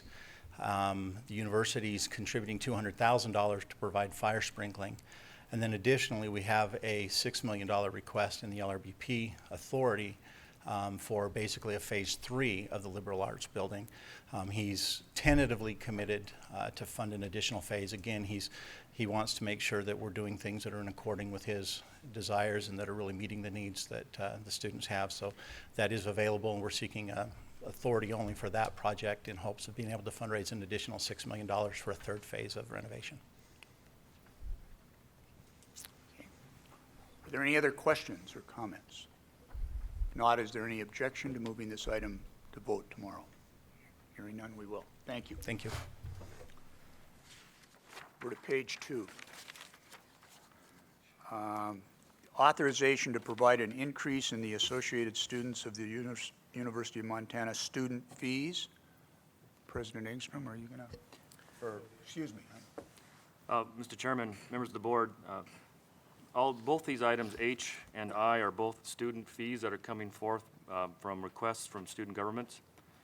And last year at your May 2015 board meeting, you made that adjustment to the policy that allows student-driven fee increases to come on the off year. I mean, as a board, you approve fees and tuition every 2 years, but last year you did modify your policy to allow student government. I think Regent Holman was a big part of that conversation of setting that up so that new student governments coming in had the opportunity to affect some change as they took their leadership for their year. So that's a little bit of the history behind why these fees are being presented in the off year. And we have 2 fees, or 2 requests, one from Missoula and one from Northern. And I think the student government presidents are preparing to speak. And from Missoula would be Cody Meixner. He is the past president who will address the issue. Is that correct, Mr. President? Deputy Commissioner, that is correct. So we have outgoing President Cody Meixner and incoming President Sam Forstag, who are going to present on this item. Even though you did put forward and you passed last year the option of the students to bring forward a fee every year, that still means that the university has the opportunity to weigh in. And I just want you to know before they begin that they do have our full support, that we have thoroughly discussed this on campus, and we are totally behind the students on this particular request that they're making. Thank you. Thank you, President Engstrom, and thank you, Chairman Tuss, members of the board. Again, my name is Sam Forstag. I'm the incoming president of the Associated Students of the University of Montana. Our Student Senate has grappled with the issues that necessitated these fee increases throughout this past year extensively and in incredible detail. And as the incoming president, I cannot stress enough how important these increases are to ASUM and to the UM students who voted overwhelmingly and with record turnout in favor of these fees. These are increases necessary to maintain the invaluable services that ASUM provides, which are not only important to students as a means of quality of life, but as invaluable retention tools ranging from affordable, accessible childcare to the transportation that gets them to and from campus. These increases are the levels that are really necessary if we want to maintain the services at the level that we've been maintaining them in the past, with increased costs that we've run into this year due to regulations, as well as lower fees that we've been collecting with somewhat lower enrollment, as you know. My predecessor, Cody Meixner, has spent the past year getting into even more detail than myself and my fellow senators. And so I'll let him get into the specifics with all of you. But again, I cannot stress enough how important this is to myself, to the students, that we are able to maintain these services and continue to provide these really important retention tools to the students at the University of Montana as a sign of strength in what has been a very difficult year. Thank you. Thank you, President Forstag. Mr. Chair, members of the board, we'll both be willing to answer any questions in depth at the end of this presentation if you'd like. The Associated Students of the University of Montana, as you know, is the representative governing organization for the student body at the University of Montana. Beyond advocacy and representation, however, ASUM provides many unique and valuable services to the students through its agencies. These include childcare, legal, transportation, Productions, the Off-Campus Renter Center, the Student Resolution Officer, the Montana Kaiman newspaper, college radio, and many more. In our spring election, students have the opportunity to vote for their student representatives, as well as a variety of referenda that include requests by ASUM to adjust its fees. This year, turnout was 24% of the student body, and average nationwide student government election turnout is 10 to 14%. I attribute this turnout to a renewed awareness of and energy around the necessity and vitality of these services. The student body is at this time requesting authorization for an increase to ASUM's current $61.35 activity fee by a total of $11.65. This comes in 3 packages that were voted on by the students as separate increases. The first was a $9.65 fee increase for continued ASUM services in general, which received a favorable vote of 82% of voting students. The second is $1 for the Montana Kaiman newspaper's continued operation, which received a favorable vote of 65%. And the final is $1 for KBGA College Radio, which received a favorable vote of 67%. I'll talk about each of them briefly in the order of our priority. Out of ASUM's $61.35 activity fee, 26 of that is internally earmarked for various organizations and services. This includes the Kaiman newspaper, KBGA radio, recycling, infant care, research and scholarship, and money set aside specifically for student groups. That leaves $35 for the ASUM Senate to allocate to its agencies, and apart from indexing at one point in 2013, this base number has not changed since 2007 when it increased by $3. Prior to that, it underwent an increase in 2002. Had we been annually adjusting this fee to account for inflation, it would have increased by approximately $15 since 2007, but it has increased by about $1.50. This increase of $9.65 accounts for a 1% total increase to the fees which are paid by students at this time. This year, ASUM dealt with a great deal of burdensome, unfunded mandates from both the federal and state government that affected the way in which we administer our child care program. In short, and I'm happy to go into specifics if you have questions, the cost increased by approximately $160,000 due to the Child Care Block Grant Reauthorization Act. Additionally, enrollment continues to drop while our students continue to utilize and depend upon our services more heavily than ever before. The $1 Kaiman fee. So the Montana Kaiman has repeatedly requested loans from ASUM for the last few years. However, this year it underwent a variety of changes in order to effect fiscal solvency. Just a few of these are cutting down printing to once weekly, adjusting commission rates and eliminating base hours for ad reps, and revamping its collections timelines for ad sales. We're confident that after this year of successful reforms, the final piece of the puzzle is this $1 fee increase, and they're counting on that revenue for FY17. Finally, KBGA College Radio has also not received a fee increase since 2007. It requests a $1 increase at this time in order to account for dropping enrollment and to fund an account that is needed to replace deteriorating equipment. KBGA maintains this account specifically designed to replace capital investments such as our radio tower as necessary. For the last several years, KBGA has been unable to allocate funds to this account, and it's dropped to a low level of approximately $50,000. But to put that in perspective, to replace a radio tower, it will cost $75,000 at the very least. Some of this high-cost equipment is expected to need to be replaced in the near future, but we currently lack the funding to do so. We greatly appreciate the ability to bring these requests to you this year and understand that it's the first time students are able to do so. Again, largely because of the unfunded mandates from the government, this increase is needed immediately in order to continue operating in a way that benefits UM and its students. When our students heard of this existential crisis, they turned out in great numbers to show their support for these programs and for ASUM. Given the choice between eliminating a program or paying a higher fee, it became abundantly clear that they were willing to step up and pay that difference in order to provide for the well-being of our colleagues, faculty, staff, and students. And this fee increase is also one of the few that students directly determine whether or not to send to you. So I do hope that you'll give extra weight to the student voice, and I hope that you'll appreciate the necessity of this emergency increase at this time. I'm happy to answer any questions. Thank you. Maybe a comment from the Commissioner's office. We put a new policy in place. I assume that we're satisfied that they followed the new policy relative to this? Yes. Okay. Yes. Are there any questions or comments? Chairman Tuss. Thank you, Chair Johnstone. A question relative to the Kaiman fee. So this additional dollar fee for the Kaiman, will that allow them to go back to a publication schedule that is daily? Chairman Tuss, members of the board, it will not allow them to go back to a daily publication.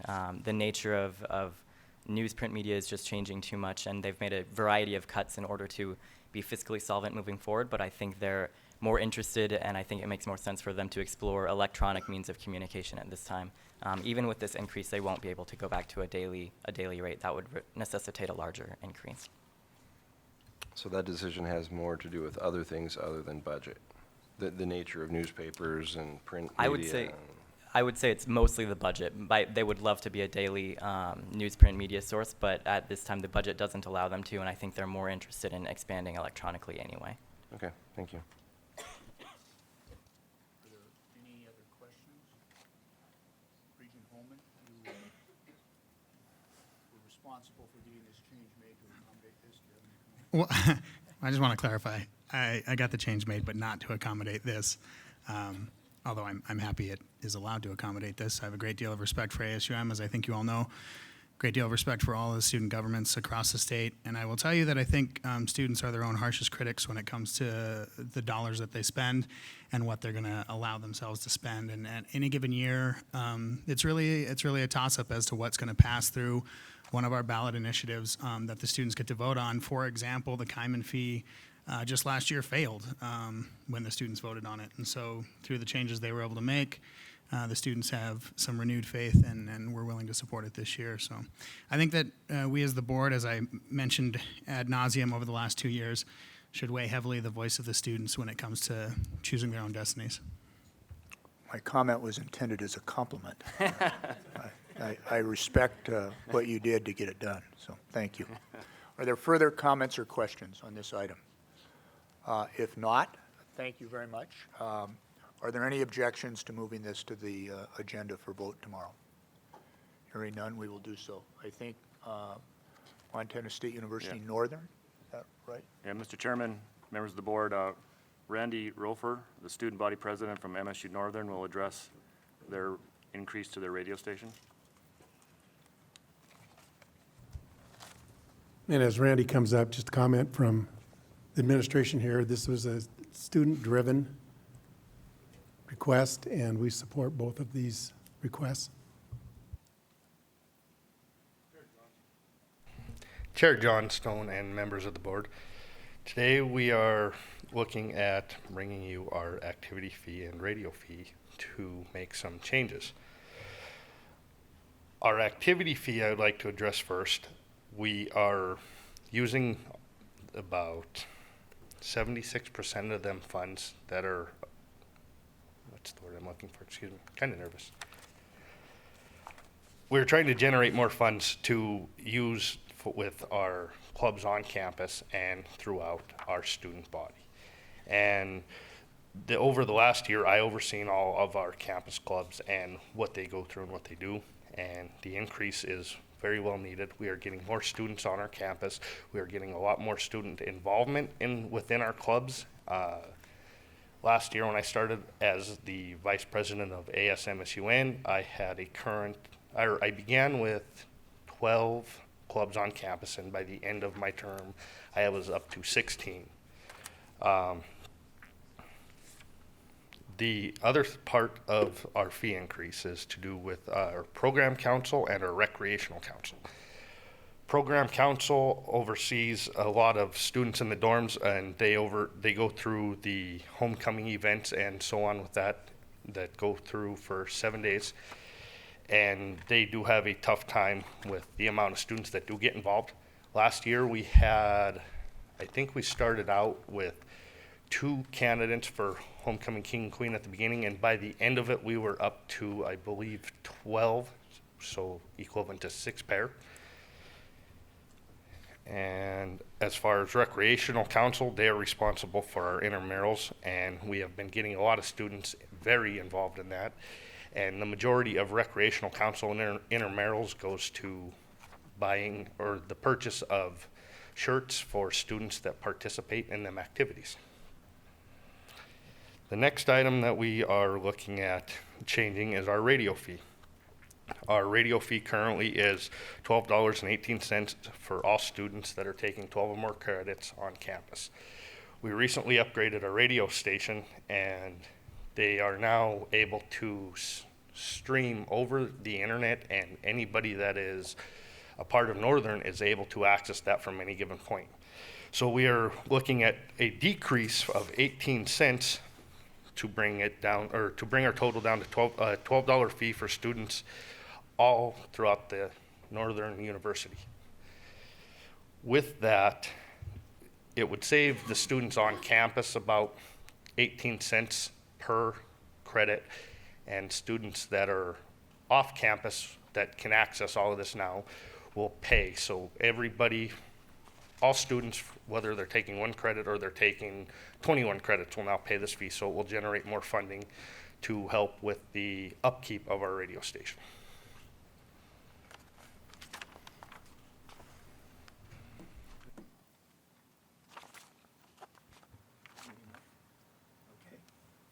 Are there any questions?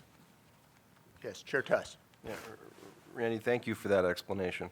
What I didn't see in the agenda material is how you engage the students at Northern to ask them about this. I mean, we had just heard from ASUM about how they had a vote, and it was overwhelmingly in support of what we just went through.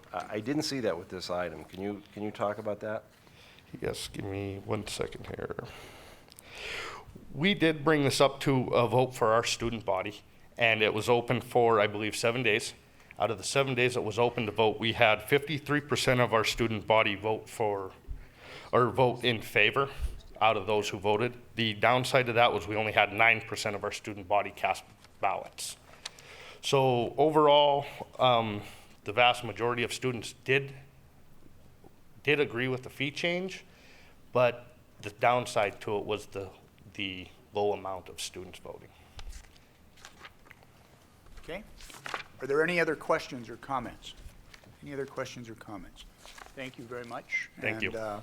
Hearing no objections, we will move this to vote for tomorrow. Which brings us to item J, the authorization for acknowledgement by the Board of Regents for the Department of Administration's purchase. This is another interesting. So we've nodded and now we're acknowledging. Is that right? Okay. Mr. Chairman, members of the board, we have reviewed this for legal compliance and are satisfied with that. Darrell Stevens, Chief Fiscal Officer for Great Falls College, will address the board briefly.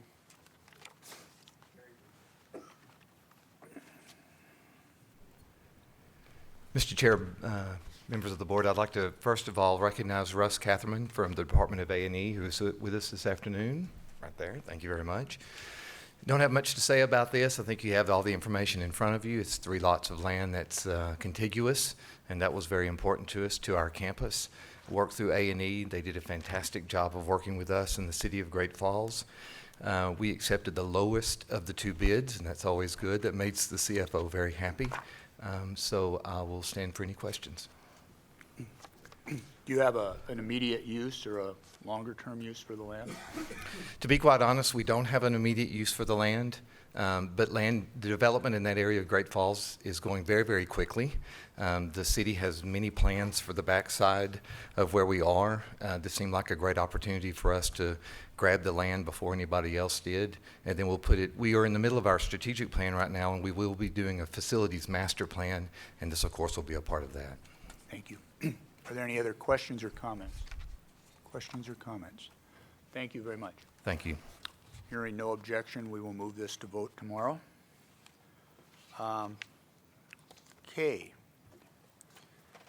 Mr. Chairman, members of the committee, the next two items are related to the community colleges. And again, just a history that the community colleges typically bring their tuition and fees to the board every year. Miles did submit a 2-year plan last year, but Dawson and Flathead submitted a 1-year plan, so this is a continuation of that policy that their board of trustees have of setting tuition and fees on a yearly basis. And so that's why these are appearing to you again on the off year. At this time, I'd ask President Jane Karras to give a brief presentation on the tuition and fee increases at Flathead Valley Community College.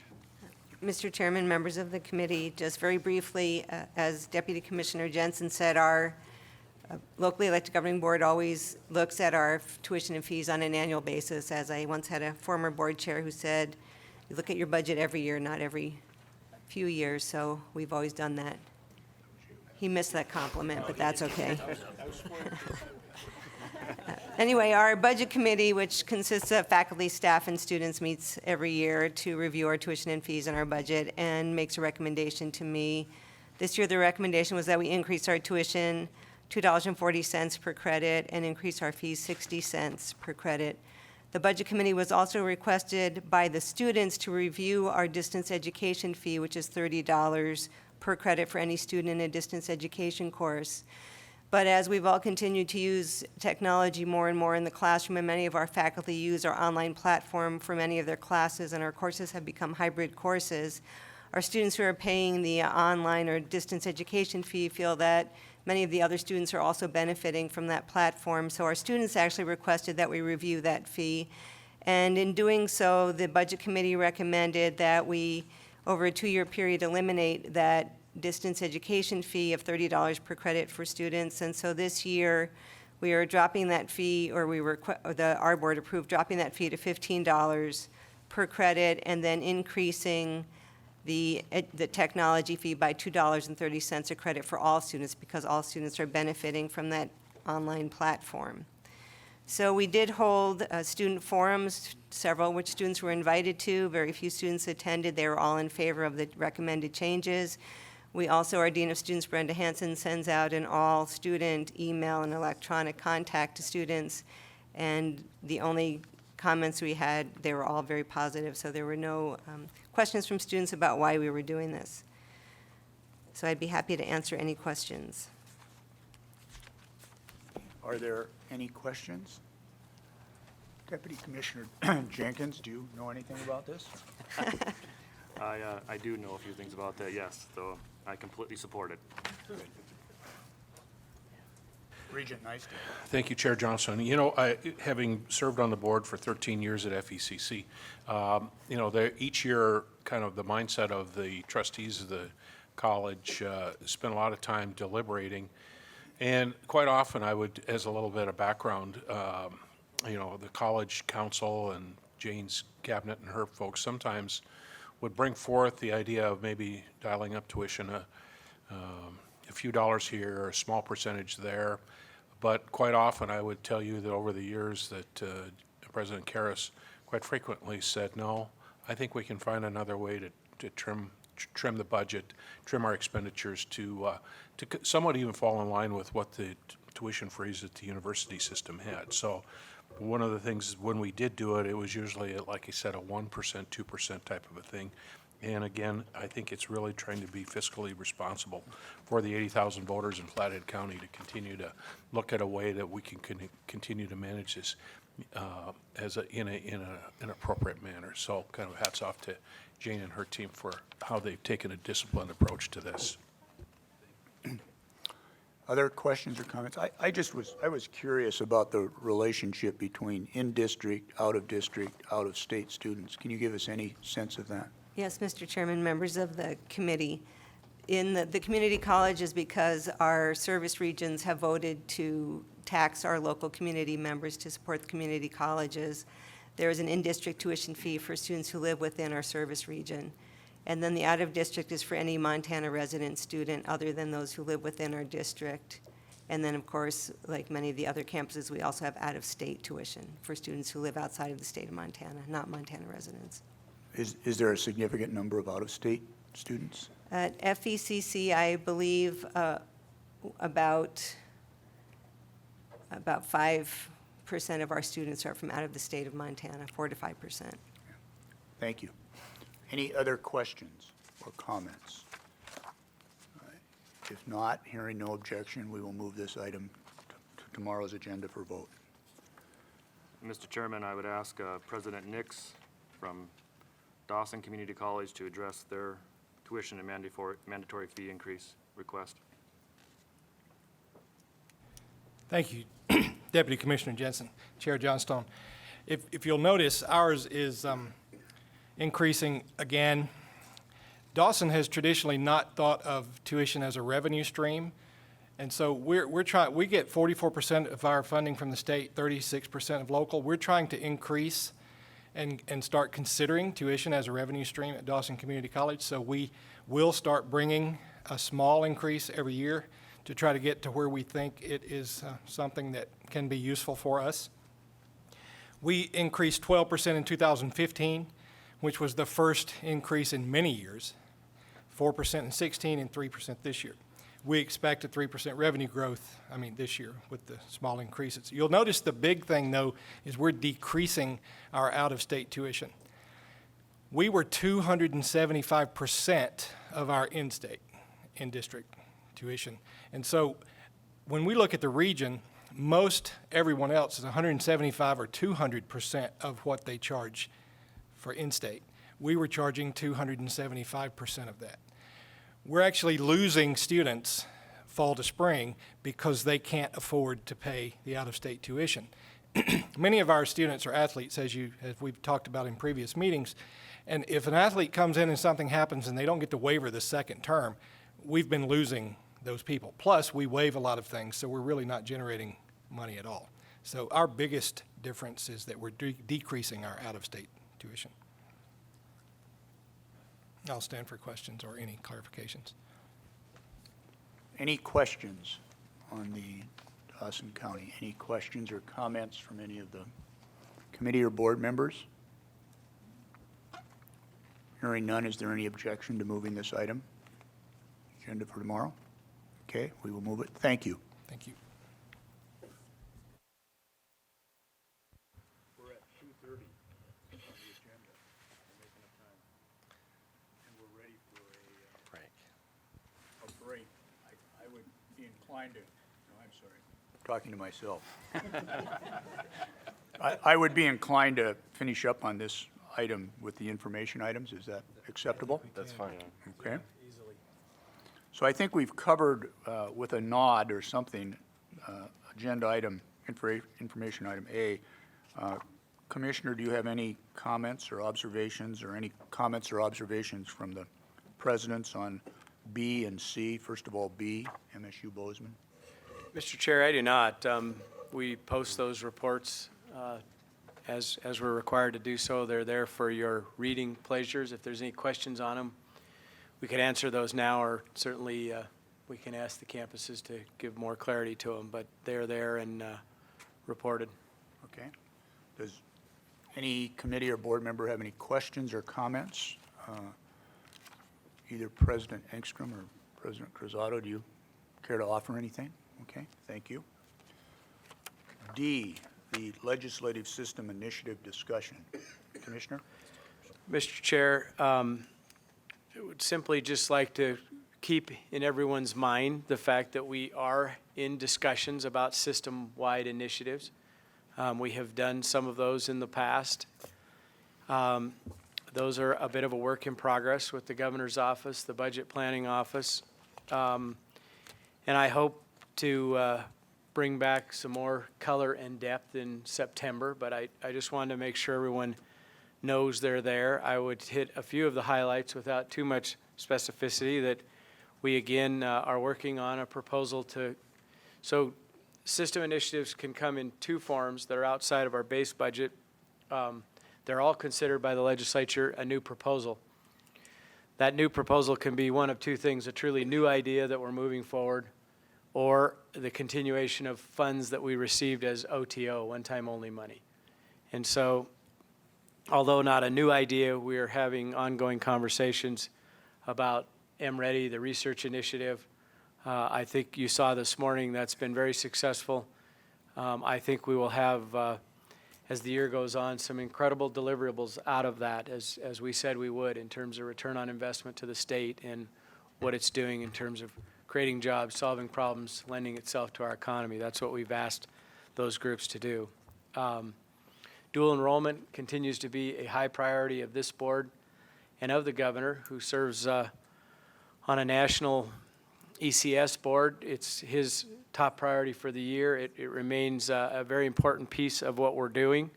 We know that many of the developmental ed needs that we continue to try to seek solutions to can be solved with a good, robust dual enrollment program for those that are college bound in rigor and making sure they're college ready. We also know that sort of the next phase of dual enrollment may lend itself well to the career and technical training side of the house, and we will look to expand opportunities there.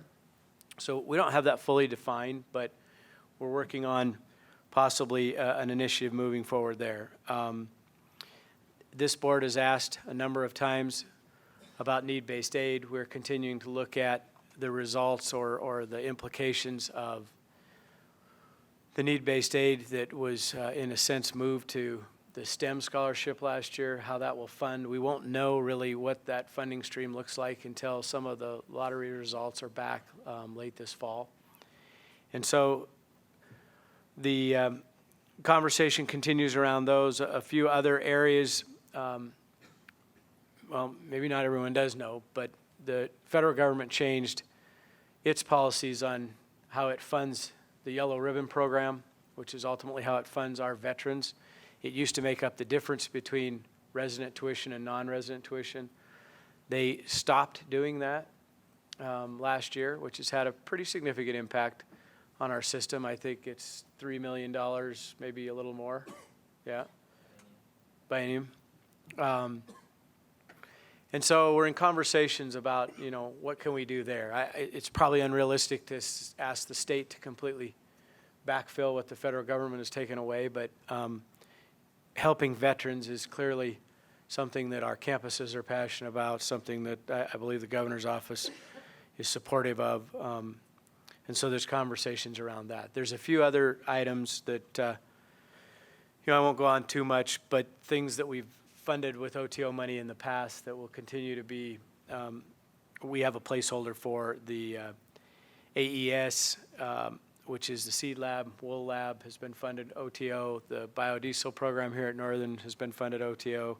There's a part of the Bureau of Mines at Tech that's OTO money. And so those things sort of remain in our ongoing requests moving forward. And the last one I would mention, still a ways away from putting much clarity behind this, but we've had a conversation about GME and certainly how those GME funds might be used. We've had a greater conversation about, are there other healthcare opportunities in the state?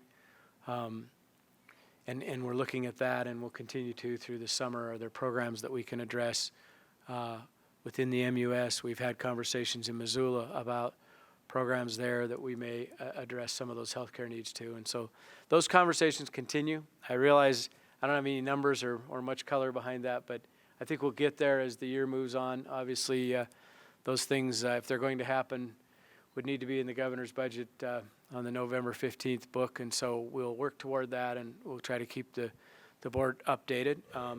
As always, it's certainly a willingness from the budget office and the governor's office. We just need to see where revenues go and what our requests ultimately mount up to in terms of our overall presentation, present law adjustments, long-range building, how all those things intersect, and what we can do to address some of those on our list. So that continues to move forward, and we'll keep you updated, Mr. Chair.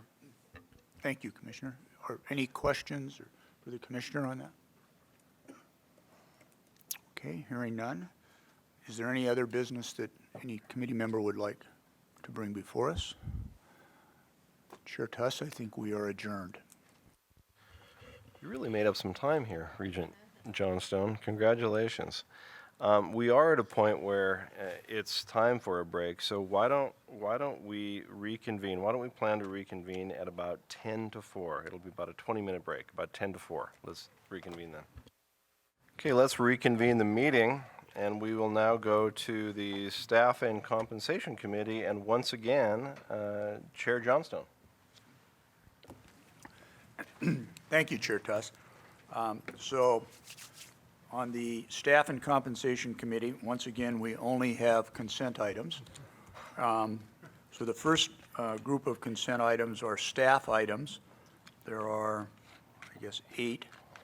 And I'm going to ask Deputy Commissioner McCray to make some comments relative to them, and if there's anything there that he thinks merits some further comment. Thank you, Chairman Johnstone. As you observed, another consent agenda, but let's not let there be any misunderstanding over the consent nature. These are still important items. In many respects, the board as an employer, these are the items where you take action that reaffirms and approves campus and commissioner recommendations with regard to the faculty, the staff, the professionals, the administrators who perform the work, who serve the students, who serve the state. So in that regard, while we might have a collective consent agenda here that in some respects seems routine, each and every item is an important item. Divided into 3 sections: staff items, labor agreements, and emeriti faculty. The staff items consist largely of matters such as faculty tenure approval. So the procedures begin at the campus level for tenure application, and faculty go through a tremendous effort to build and shape their portfolios to show and prove their demonstration of future productivity, and they are judged first by their peers and then ultimately through the campus procedures up to the level of the campus executive, and then a recommendation for tenure to the commissioner, and now the recommendation is before you. We have a number of items in the staff item section, some new hires, so situations where we are fortunate to have new talented, capable people coming on board to serve students in the state. We have some contract extensions for some valuable, highly performing head athletic coaches. We have a couple of items for 2 items for intellectual property agreement approvals at UM, and for a reminder, those items that are at the bottom of the staff items, we call them 407 joint equity or shared equity interest items. That is where you have faculty who are researchers, but they are productive in research, but they are also productive in a business sense, and they are either shareholders in or officers of a private company, usually their own LLC. But in this case, we have a couple of UM shared equity proposals where the campuses, upon your approval, would put in place the conflict of interest management plan that would allow us and the faculty to mutually benefit from their research, their new discoveries, and handle all of the intellectual property responsibly. The middle section, we have labor agreements. The great news is these are the 5 remaining labor agreements in the system that for this biennium had not settled yet. So we have 25 collective bargaining agreements in the system. With your approval of these ratified agreements, that will mean we have 25 settled agreements across the system for the term that runs through June 30th of 2017. And then we have, lastly, emeriti faculty awards. There are 5 of them here representing more than 100 years' worth of service collectively between the 5 faculty members who are either soon to retire from their active service or maybe just have retired. So that is the consent agenda, Mr. Chairman. Thank you, Deputy Commissioner. Does anybody, would anybody like to move any of the consent items off the consent agenda to the action agenda? Anybody like to move any of the consent items? I did have a couple of comments, perhaps. With respect to H&I under staff items, I don't have any particular question relative to those 2 items, but I think it would be useful at a future meeting to have a report about how we are managing all of these contracts we've approved to determine that somebody's actually taking a look to see that we're observing the terms of the contracts, and maybe have an overall report from either Deputy Commissioner McCray or perhaps the 2 flagship universities. So give that some consideration, if you would, please. Thank you.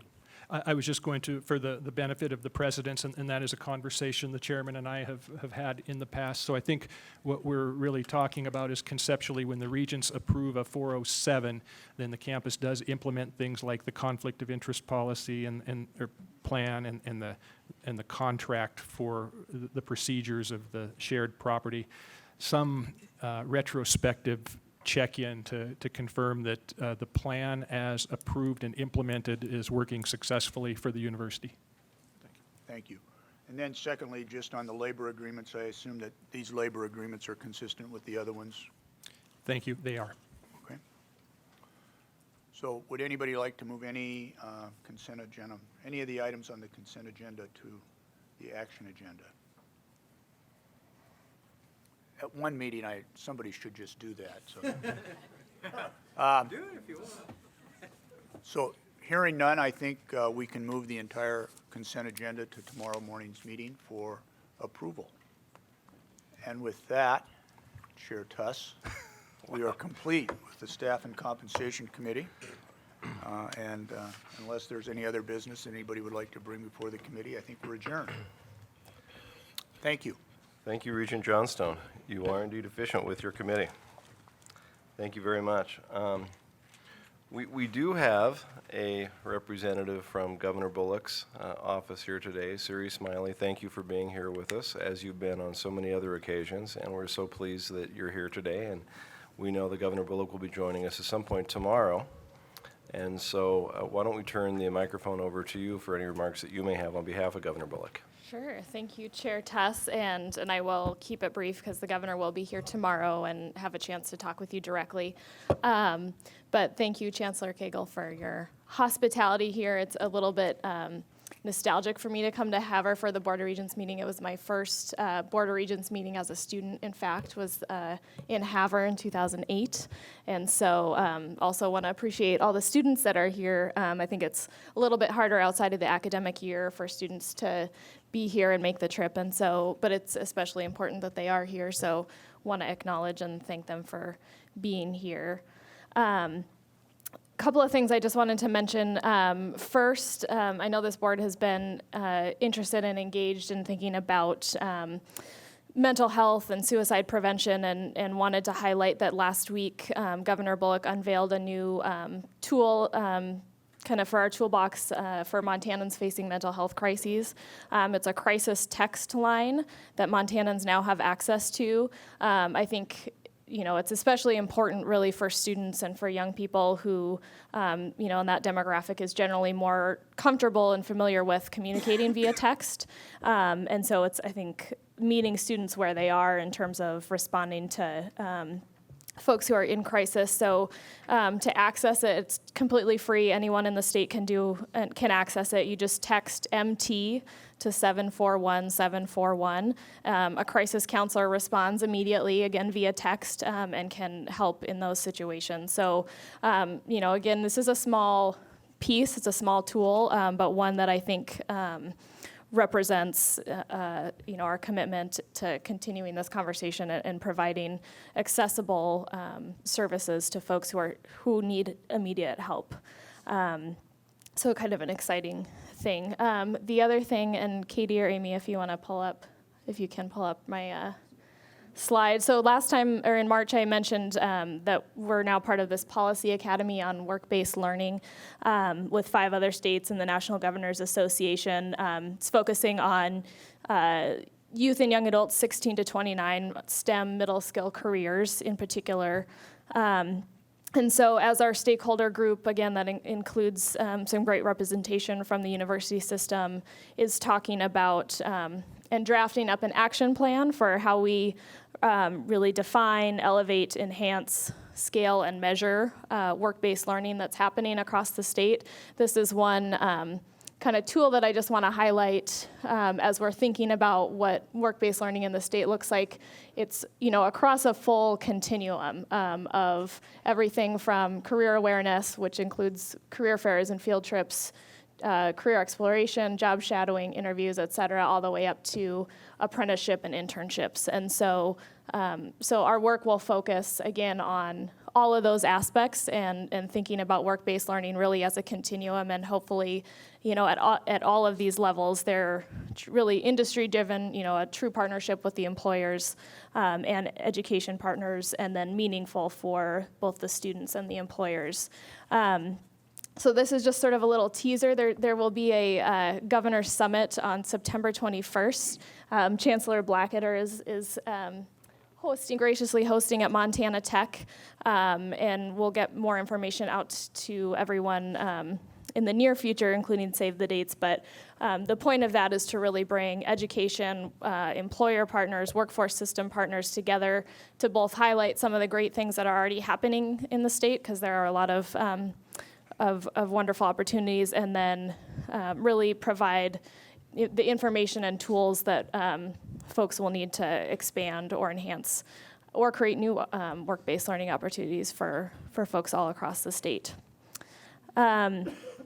And then the final thing, we already talked about it this morning, but really highlighting and acknowledging the team that put together that Missoula College report. I think as Regent Johnston alluded to, this type of report is something that's been part of the Main Street Montana discussion throughout the last few years, and I think really the ability to have solid data and analysis behind those conversations that have been happening at a regional and a statewide level about how the university system can work with and meet the demands of employers is really important. And I think it's a good tool. I look forward to kind of the future work that will come out of it, but really want to commend the Commissioner's Office, Department of Labor, Commissioner Busey, and Missoula College for opening yourself up to that kind of level of analysis, because I think it's really important for where we're headed in the state. So with that, again, I said I would keep it brief, but just very happy to be here and part of the conversation. Thank you, Siri. Thank you for those comments, and thank you for being with us today. We certainly look forward to being with the governor tomorrow, both for his remarks as he joins us for the part of the meeting, as well as for the groundbreaking ceremony here in Northern. So thank you. Steve, can we turn the microphone over to you? Thank you for being here, a good friend of higher education, and thank you for being here to represent your boss, Superintendent Juneau.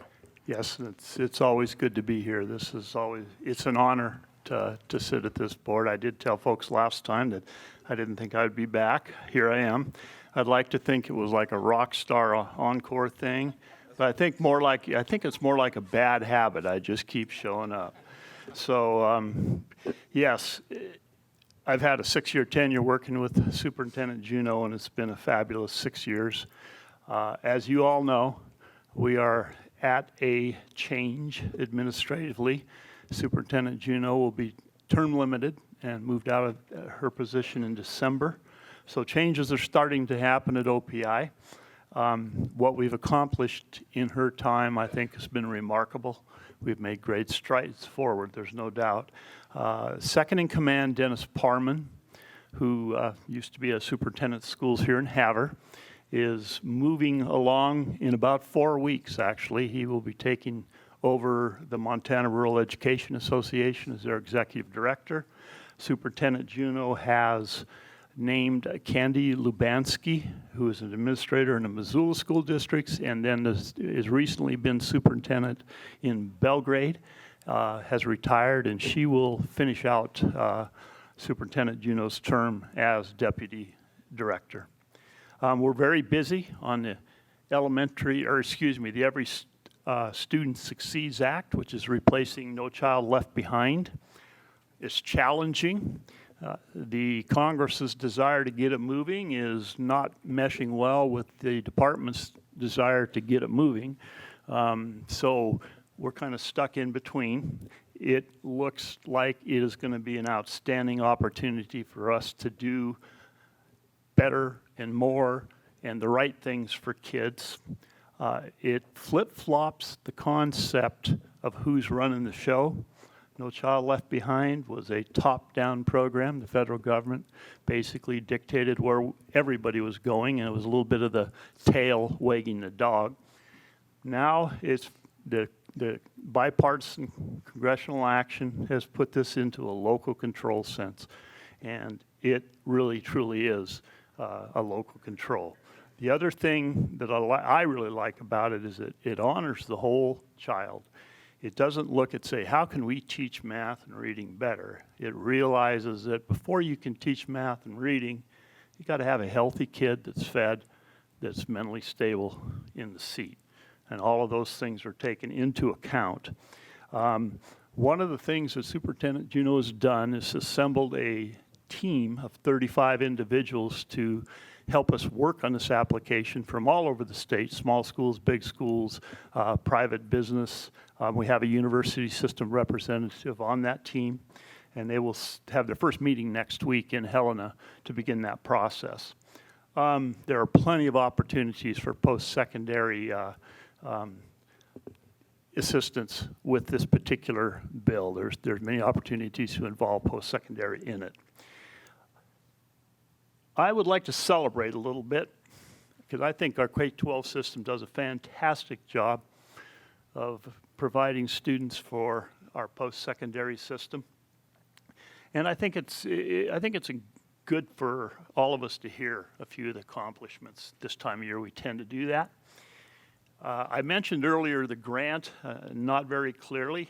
I would like to mention this again because I think it's very important.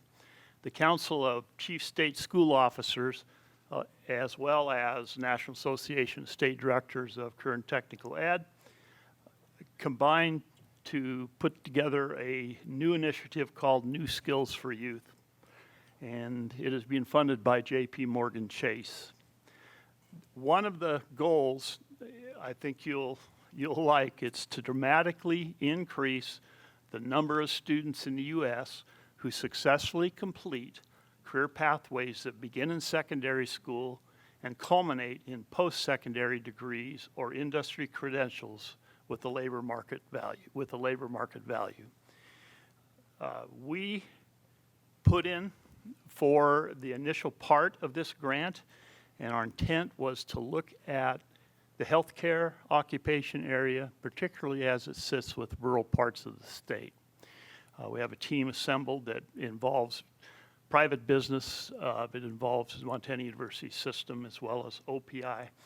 And we were awarded one of $2,400,000 planning grants, made it to that level. It's a 6-month grant, so by the end of October, it's over. We'll be able to utilize what is in the planning grant for the future, and we'll be able to compete then for 10 scholarships that would bring closer to $2 million to Montana to strengthen our health occupations career pathways starting in high school and onto our post-secondary level. The goals include, there are 6 goals. I'm going to mention one. It's demand-driven, employer-led process in health profession fields, which is one of Montana's highest workforce needs. One other goal listed is to foster greater collaboration between K-12 and post-secondary institutions. So we're excited about that grant. You'll hear some more about that, I hope. I would like to mention, too, our Business and Professional Association, which is a career and student association, career and technical student association. Recently, the national convention was held. There were 5,500 people in attendance. There are 58 Montana chapters of the BPA there, as well as 2 high school chapters, as well as 2 post-secondary chapters. 369 Montanans attended this particular event. I'm proud to say that the state of Montana was awarded the Professional Cup Award. It's an award given annually to the state whose local chapters participate in the BPA Cares Award program, and we were recognized as the highest level, most outstanding state at meeting those goals of the BPA program. We had a junior from Billings West Senior High School, who was elected president, national president. We're proud of that. We have 107 students that received what they call, let's see, I've lost it here, honors awards. 107 students received the high-level honors awards at that particular convention. Eric Swenson, who is business ed specialist at the Montana Office of Public Instruction, was inducted into the National BPA Hall of Fame, and that's quite an honor. In national competitions at the conference, Montana students, 60 of them, actually landed in the top 10. 19 of those were in the top 3.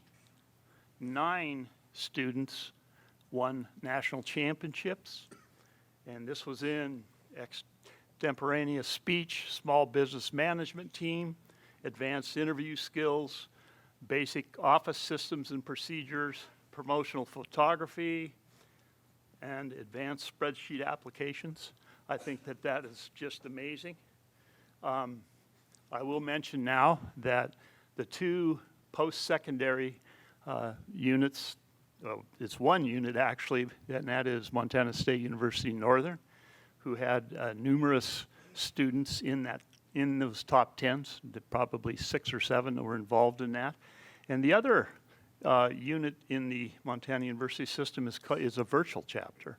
These are kids that have gone on to college but have stayed members of the BPA through a virtual statewide organization.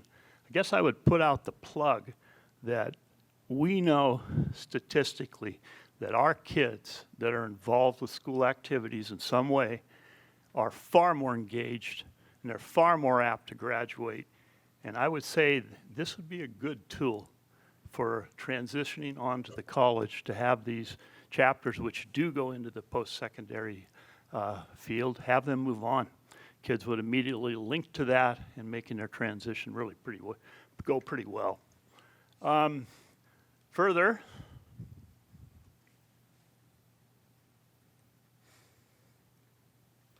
this is another exciting, our after-schools program in working to figure out how to put together quality after-school programs for high school students. Became involved with the Formula One in schools. This is a United Kingdom-based nonprofit, and it interests kids in STEM careers by involving them in projects using science, engineering principles, as well as business skills. They actually build a CO2 cartridge car that they take into competition, but they work on marketing skills, graphic design, and teamwork. And it's not the fastest car that wins. They're judged on safety, aerodynamics, engineering, aesthetics, quality and manufacture, race times, pit display, portfolio, and verbal presentation. I tell you this because a team from right down the road at Harlem High School, which is one of our schools with a predominant Native American enrollment, finished 3rd in the United States in the Formula One competition and is attending the World event, which will happen in October in Austin, Texas, and they will compete with teams from Singapore, Japan, China, Mexico, USA, Canada, Germany, and others, which is really, really a neat thing. charters, Libby schools and Bozeman too, but Libby both have started to venture out a bit in the area of charter schools. Libby has got something going on that's really exciting. They're actually teaming with the other schools in Lincoln County to bring in students at the junior, senior level that will look into the CTE fields, particularly the industrial technology, and be able to work on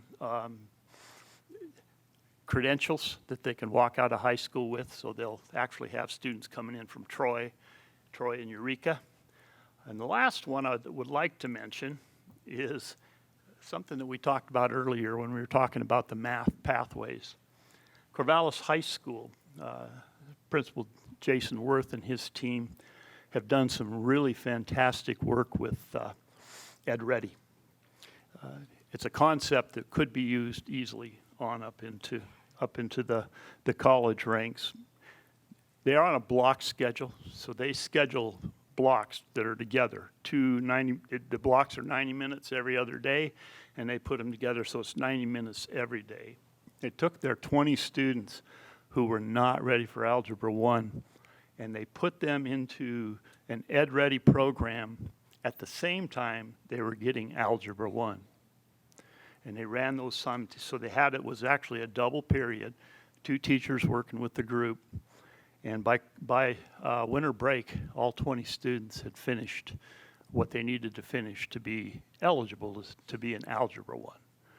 It's a neat concept. The other thing that they're doing with Ed Ready is they're using it as a supplement to the students that are taking dual enrollment to make sure that they're catching everything, and with their intent of assuring that their ALEC scores are on the rise, and they're pretty sure they will be.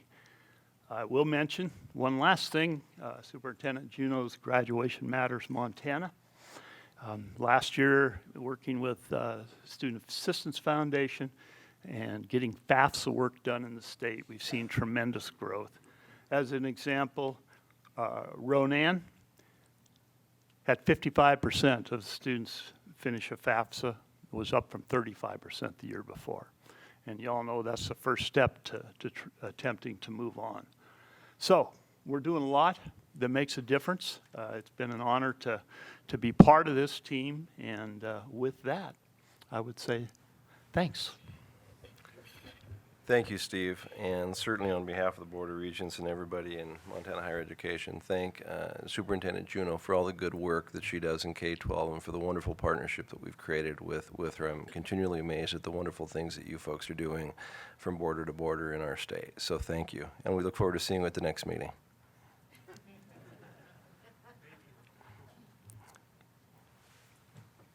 Maybe in the public comment time, There we go. possibly? There we go. Speaking of public comment, we're now at that point in our agenda where it is time for public comment.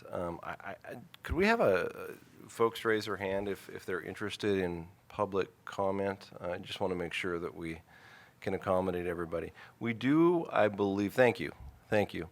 We do have a sign-in sheet. We want to make sure that we accurately reflect your name in the minutes, and I think Amy's going to put that at the podium. Does that make sense? Yeah, let's. So if you can come up to the podium, we do have a few folks who do want to address the board. If you could please clearly state your name for the board, but also sign in, we certainly would appreciate it. So let us begin our public comment section, and thank you for being here.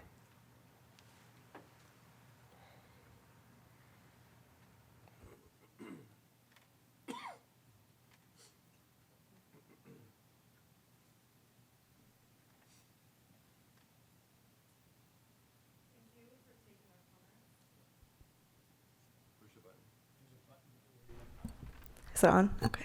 Thank you for taking our comments. My name is Ryan Chauner. I'm a student at MSU. I would like to preface by saying that I understand the appeal of this money and the ways it could help the School of Computer Science. Having said that, It is also important to consider the ways that renaming a department after Greg Gianforte would harm students and taint the image of the university given his history of being anti-LGBT. I'm a fourth-generation Bobcat, the president of Students Against Sexual Assault, and a fierce ally of the LGBT community. Gianforte actively fought the non-discrimination ordinance in Bozeman, which mandated the equal treatment of all persons regardless of sexual orientation by business owners. What's worse, he financially contributed to the Family Research Council, which is an anti-gay hate group that states on their website that homosexuality should never be affirmed. Philanthropy should not be praised when its purpose is to oppress other groups. Nor should it be accepted when it directly contradicts the Montana University System's 2013 commitment that ensures all students would be free from discrimination regardless of sexual orientation, along with Montana State's affirmation of this commitment through their work with Queer Straight Alliance this spring. To accept this name change would be to diminish the painful experiences of not only former and current LGBT students at MSU, but LGBT members all across Montana. Given Greg's opposition to the NDO and the support of an anti-gay hate group, it is clear that at best he disregards the homophobia of this association, and at worst is an outright opponent to an entire population of human beings merely because of their sexual orientation or gender identity. MSU students have very little patience for these outdated and oppressive views. This can be seen in our campus activism and its impact on the administration. And it should be seen in whom our universities accept money from and correspondingly whom they praise and support. Greg Gianforte does not hold the values of Montana State, and his hateful discrimination will not be tolerated on our campus, much less in an entire department title. This issue is not about differing political opinions. This is about an institutional level acceptance of discrimination and hatred. All students deserve to feel welcome, safe, and valued at our university. And we cannot expect LGBT students will be able to feel this way when their university supports a person that does not support them. I urge you to vote no to this name change. Thank you. Thank you for your comments. Further public comment?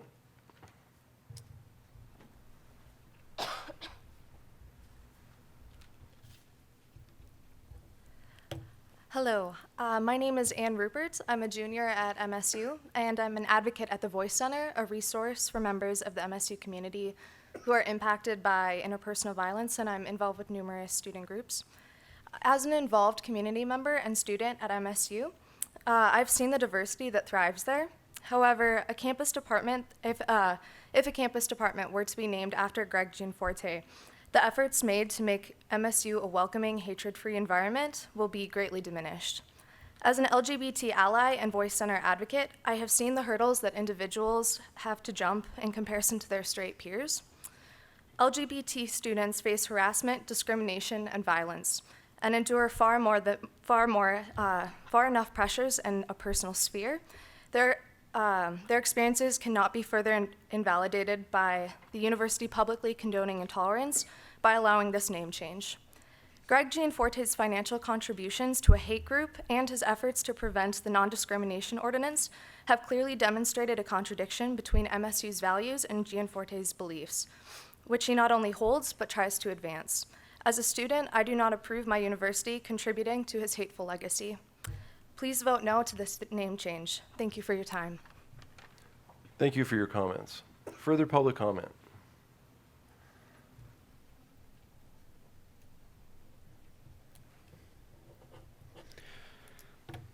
Hello, my name is Alex Lee. I'm a junior at MSU and a staff writer at the MSU Exponent. In my time at the paper, I have investigated discrimination against the LGBTQ students on campus. As a straight, white, middle-class male, I have not personally been the target of any discrimination on campus, but the amount of vitriol and hate that I've seen for members of the LGBTQ community, including close friends of mine, is appalling. While there is significant community support, as well as vital efforts from the administration, the hate and discrimination still exists. Some of this hate has been promoted historically by Greg Gianforte, with his vehement opposition to Bozeman's NDO, and how, for homophobic hate groups like Family Research Council, he has given more money to support them than the average American family earns in a year.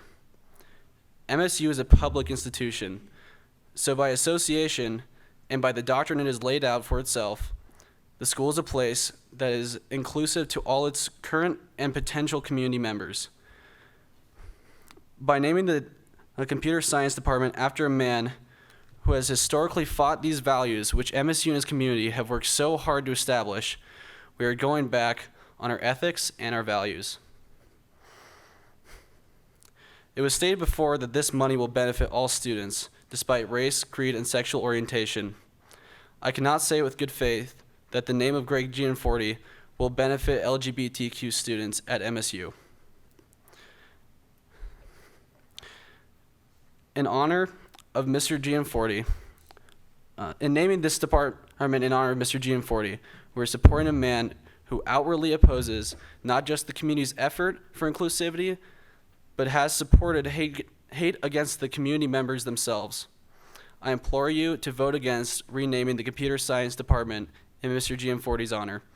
Thank you very much for your time. Thank you for your time, and thank you for your comments. Further public comments?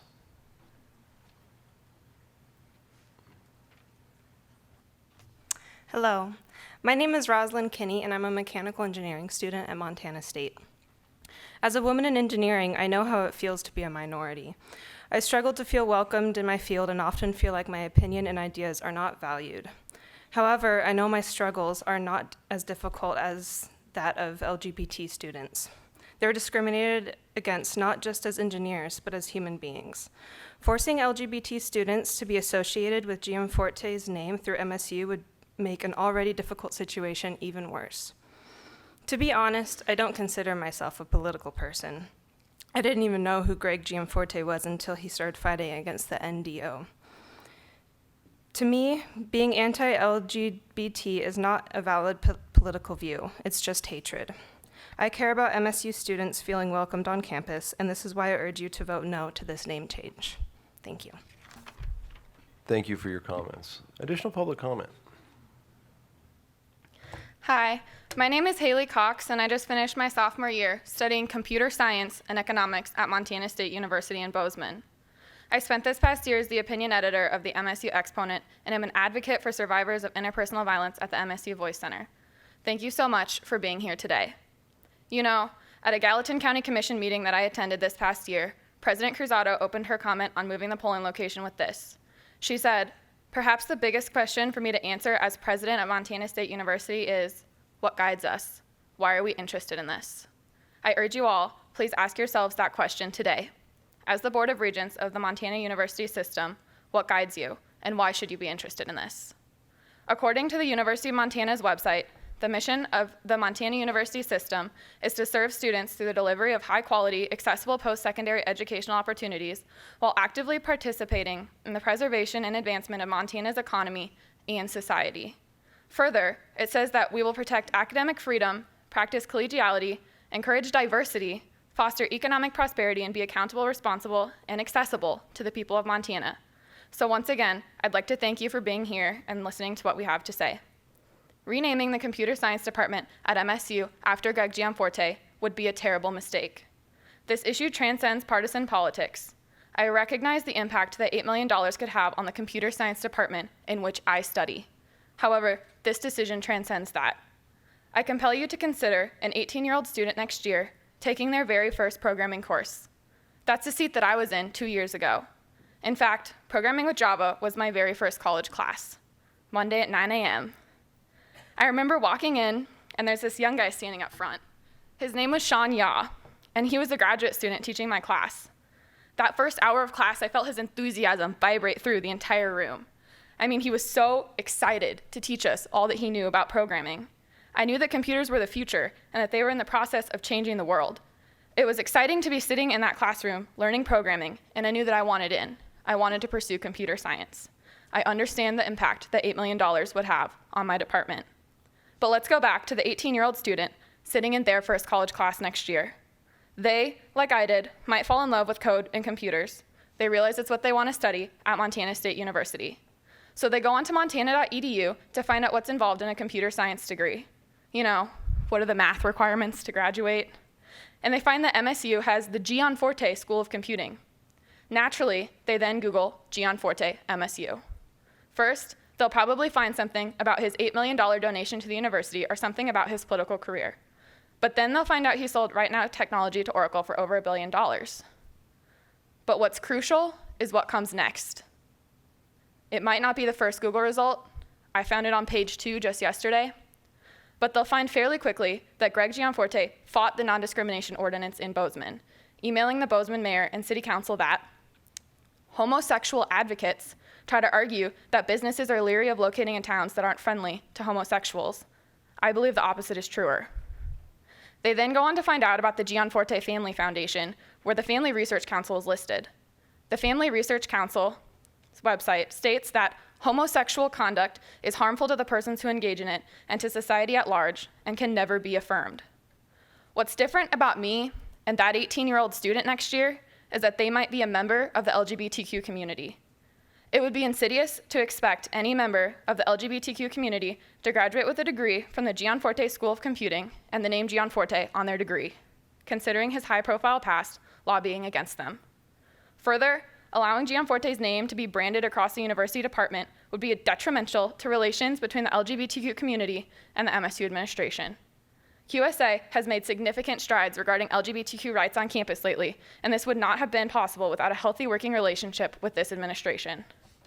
Renaming the Computer Science Department the Gianforte School of Computing is Montana State University and the Montana University system turning its back on these students and this community. This is not a matter of personal political views.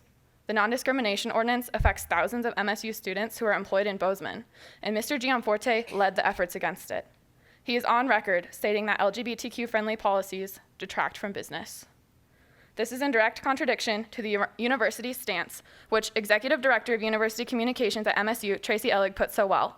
He said that we want the campus to be a safe and harassment-free environment. Harassment of any group is unacceptable.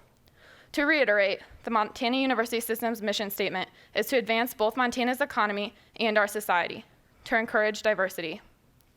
Aside from computer science, I'm also studying economics. If I've learned anything in my economics classes, it's that money comes and goes. And considering the very long-term and statewide view of Montana State University, we cannot be loyal to something so fleeting as money, but instead must be loyal to our values. It's easy to be taken advantage of or lose sight of our mission when we're loyal to something like money. But when we're loyal to our core principles, no one can take advantage of that. Putting the name Gianforte on Montana State University really goes against what the university stands for and will ultimately harm many minority students. $8 million is surely a generous gift, but no amount of money is worth compromising our principles for. I hope that today you will reject the proposal to name the Computer Science Department the Gianforte School of Computing, but if that is not a decision that you're prepared to make today, I would hope that you'll see this as an issue that merits further consideration and is worthy of postponing. Thank you. Thank you for your public comments. Is there additional public comment?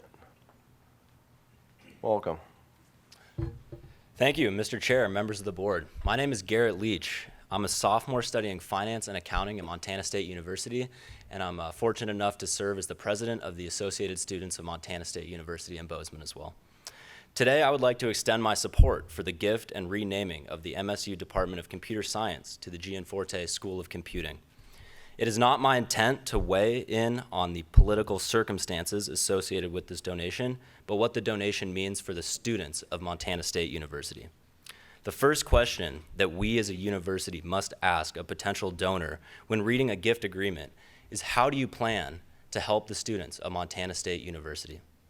As a public institution, it's not our place to screen donors of their ideology before deciding whether or not to accept gifts, just as it is not our position to screen students based upon their ideology before they enroll at MSU.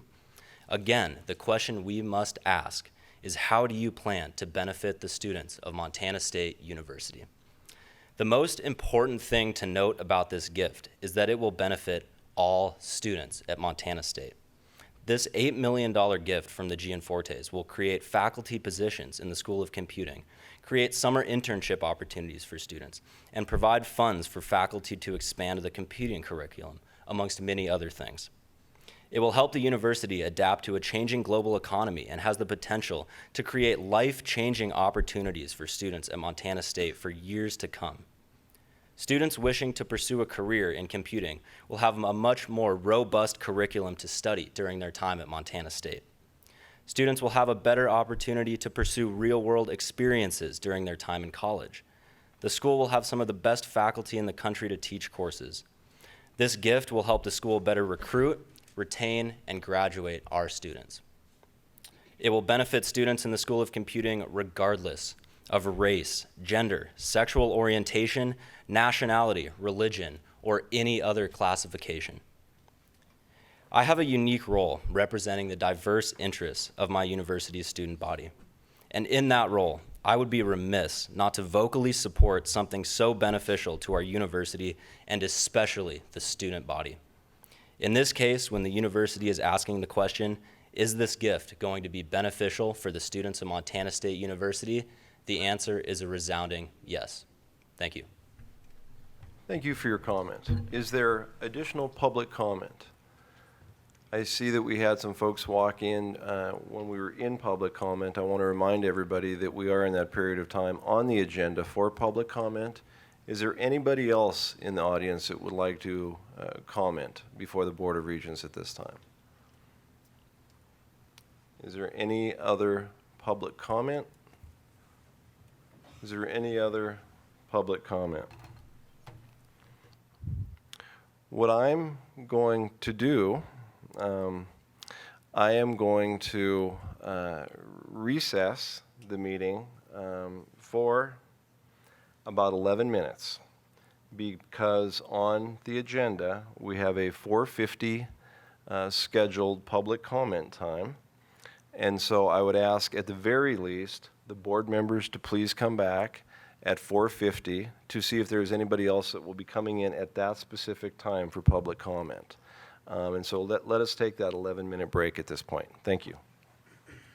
We're reconvening the meeting. We're in public comment section. And I would once again ask if there is any public comment. I believe we have some public comment. I'm glad we waited. Welcome. I stand corrected. See? Mr. Chairman and members of the board and the various campus units that are here. First of all, I'd like to say thank you for coming to Havre. My name is, for the record, Andrew Brekke. B-R-E-K-K-E is my last name. I am the president of the Havre City Council, and in interest of full disclosure, I'm also the chairman of the Hill County Republican Party. I was here earlier, so I'm glad that we had opportunity to provide comment again, but I'm not here in either of those capacities. I'm here as a private citizen, small business owner, taxpayer, graduate of Montana State University, and a donor to the foundation. And I just want to say that I know there are a number of folks who are concerned about the gift that you'll be voting on tomorrow regarding the naming rights to the Gianforte School of Computing and the auditorium in the Asbjornson Innovation Center.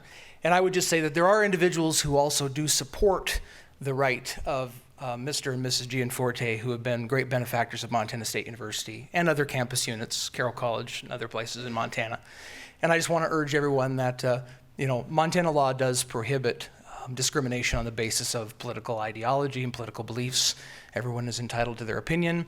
As Commissioner Christian mentioned earlier in his comments, it gets harder and harder each year to make ends meet with taxpayer dollars.